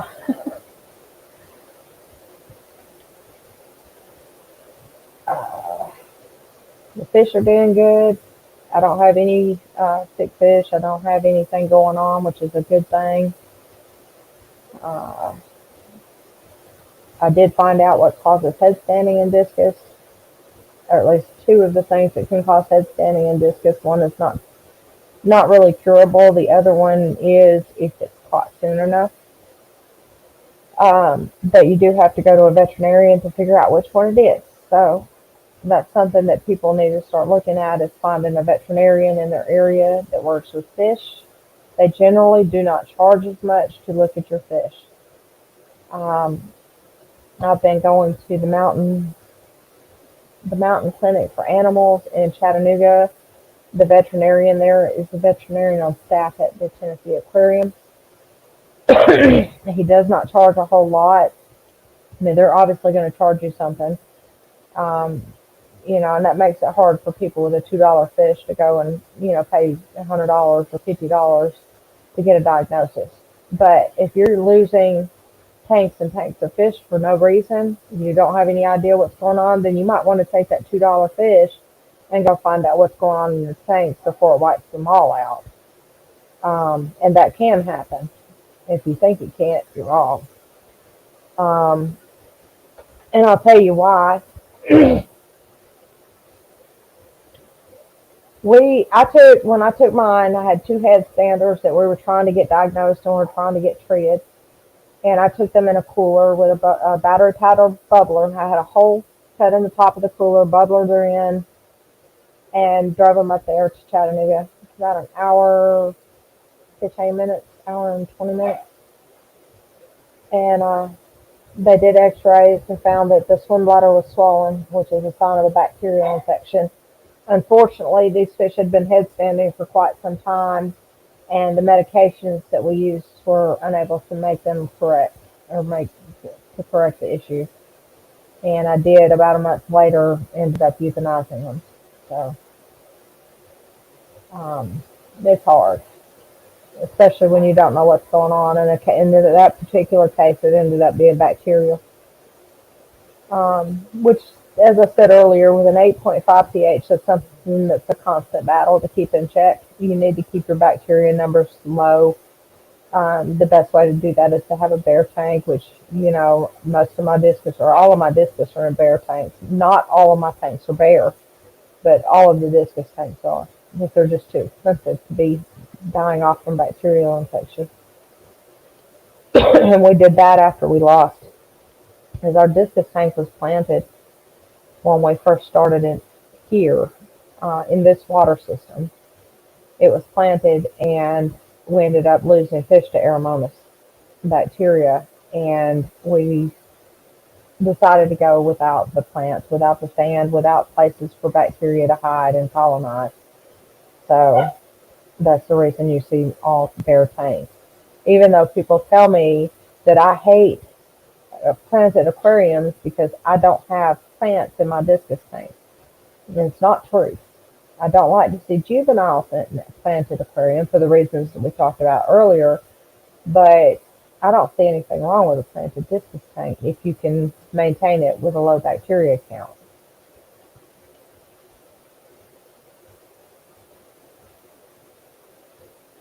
No, they don't need to see in the container. They're going to pull the fish out of the container. They'll pull them out, depending on what procedure they're doing, because I do some of the procedures here. We use a wet towel on a chair or a safe place, just a flat place. Um, Put the fish on it. If I'm doing a skin scraping or a gill sample or something like that, we just keep them out for a short period of time and then put them back. I believe they can do stool samples that way. I have never forced a stool sample from a fish, but I know that they do it. Um, X-rays, they put the water from your container into a Ziploc, and they put the fish into the Ziploc and close it up, and they take it, lay it flat, and do the X-ray with just the fish laying flat in the Ziploc bag. And once they do that, they put them back into the container. So they don't really have to see in the container because they're not going to keep the fish in the container. But that was a really good question, because I had never thought about it. But I knew that I was going to be getting X-rays because I specifically asked them to do an X-ray on my fish, and that was what I was bringing them up there for. On the way up there, I was sitting there debating on how are they going to do an X-ray with a fish? Are they just going to hold it there? How does that work? But that's what they did. They put it in a big Ziploc bag, and it was a really big Ziploc bag with the water from the container. So that was interesting. And I think I showed that X-ray in one of the live streams. I don't remember which one, but it was really interesting. Um, I do not like clove oil. I understand that it is probably a very, very good way to euthanize a fish. But the one time that I did it, I put a small discus, and it was a really small one, probably about 3 inches, into a container. And the reason that I did it the way with the clove oil is because I wanted to dissect the fish. I wanted to cut it open and see if I could find parasites or something that was causing them to be sick. So I used the clove oil. I put it in like a butter bowl container with a lid and added the clove oil and shut the top of it. And he was in there for about an hour. And I went back, and this fish had these big sores on the side, and I was freaking out. The person that told me that was the good way to euthanize them, and he was alive, by the way, I messaged him and I said, I don't know what's going on. And he knew I was freaking out. I said, this fish is alive. I said, it's not even dead. It's been an hour. And he's got these sores on his side. I said, it looks like an acid burn or something. I don't know what to do. And he got me calmed down, and he reminded me what the actual purpose of clove oil here is, and it's a numbing medication. So the fish couldn't feel these sores. I was freaking out about the sores, that he couldn't feel the sores. Um, and I ended up throwing ice in it. I couldn't stand it anymore. So we just put it in ice. No, we have not always had a vet available. The only time that I use a vet is when I have something going on that I can't diagnose myself.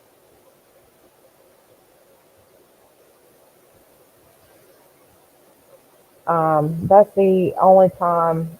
The Aeromonas bacteria, well, we had one incident when we first started here in this house with cross contamination, but most of the fish, well, not all of the fish, but most of the fish recovered, and we still had some sick, and we couldn't figure out why. And um, and a few of the other ones went back to being sick after that. And we took one fish down to Florida to the University of Florida, and Dr. Floyd did a necropsy on it. And she and I actually worked on this fish together. When she cut it open, we found capillaria, which gave me an indication that I needed to deworm my tank because I hadn't checked for it. But she also found macrophages on the spleen, kidneys, and I think in the stomach area. And she said that was indicative of a viral infection. So apparently I had a virus go through my tank, and that was the reason they kept getting sick, and I was losing them. And there's not a whole lot you can do about it. So essentially the strongest of my fish survived and the weaker ones did not. Um, the head standing was the second, well, the Aeromonas bacteria, which I was researching that one because so many people that year had it. And I was constantly on the phone with her trying to figure out what this bacteria was, what kind of bacteria it was, because it was killing fish in less than 48 hours, and nobody knew what it was. So I finally got my hands on one that had Aeromonas, and I sent it down to Florida to get a confirmed diagnosis on it. So that time I used one, and I actually shipped that one down. And the only other time was with the headstanders. Because everything else, if it's got flukes, if it's got hexamida, if it's whatever it's got, I can usually diagnose it. I have a microscope. I know how to use it. I know what to look for. I know what not to look for. Um, so that's something I can do on my own. So,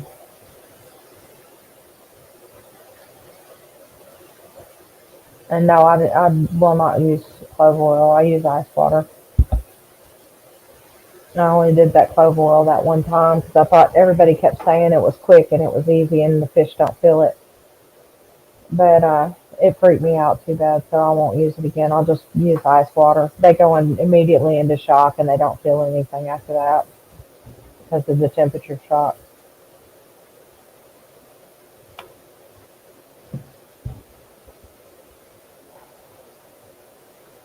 Oh, well, it's been 2 hours. I think I'm going to sign off of here. Guys, if you haven't clicked that thumbs up, you guys click that thumbs up. And if you're not subscribed, go ahead and subscribe. I'm going to start doing more streams.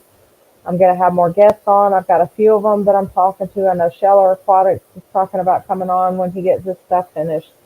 I'm probably going to drag Ricky DeHoyas up here, and I'll probably get the Zen Ginger up here. And at some time, Fishy Mon come up here, and we'll just have some fun. And I want to see if Lefty will come up here with us with me in the stream at some point. And I'm going to get all of you guys up here at some point. I'm going to start getting everybody up here. Um, but I'm hoping I've got a couple of people in mind for bringing in. One of them is an Italian breeder that's over in Italy. So keep track of it. I do not know yet if he speaks English. If he speaks English, I'm going to try to get him to come do a live stream with me. He has got some really, really pretty fish that he's breeding over there, and I think it would be interesting. Another one I'm wanting to get, I still want to get Winston and YCID and Jackson to come in. I'm positive that Geelong will translate for us if I can get them to come in. That would be awesome. I will beg them for fish. Y'all will get to see me beg. Um, there's a couple of other people I'm looking at. We've already had Myrtle Beach Discus. Oh, and I'm wanting to have the Super Cichlids. Is that the name of their Super Cichlids? I don't know if you guys know them. They're in Delaware. And I know they did a giveaway or a raffle for a little girl whose mother passed away. And I joined that raffle and I mentioned it in some of the streams and the link when I'm in some of the Fish Fam streams. But I'm trying to get Lisa to do an interview with me, and she's already agreed, but she hasn't had time right now. She's actually in Germany at the moment. But when they get back, we're going to be looking at it. Um,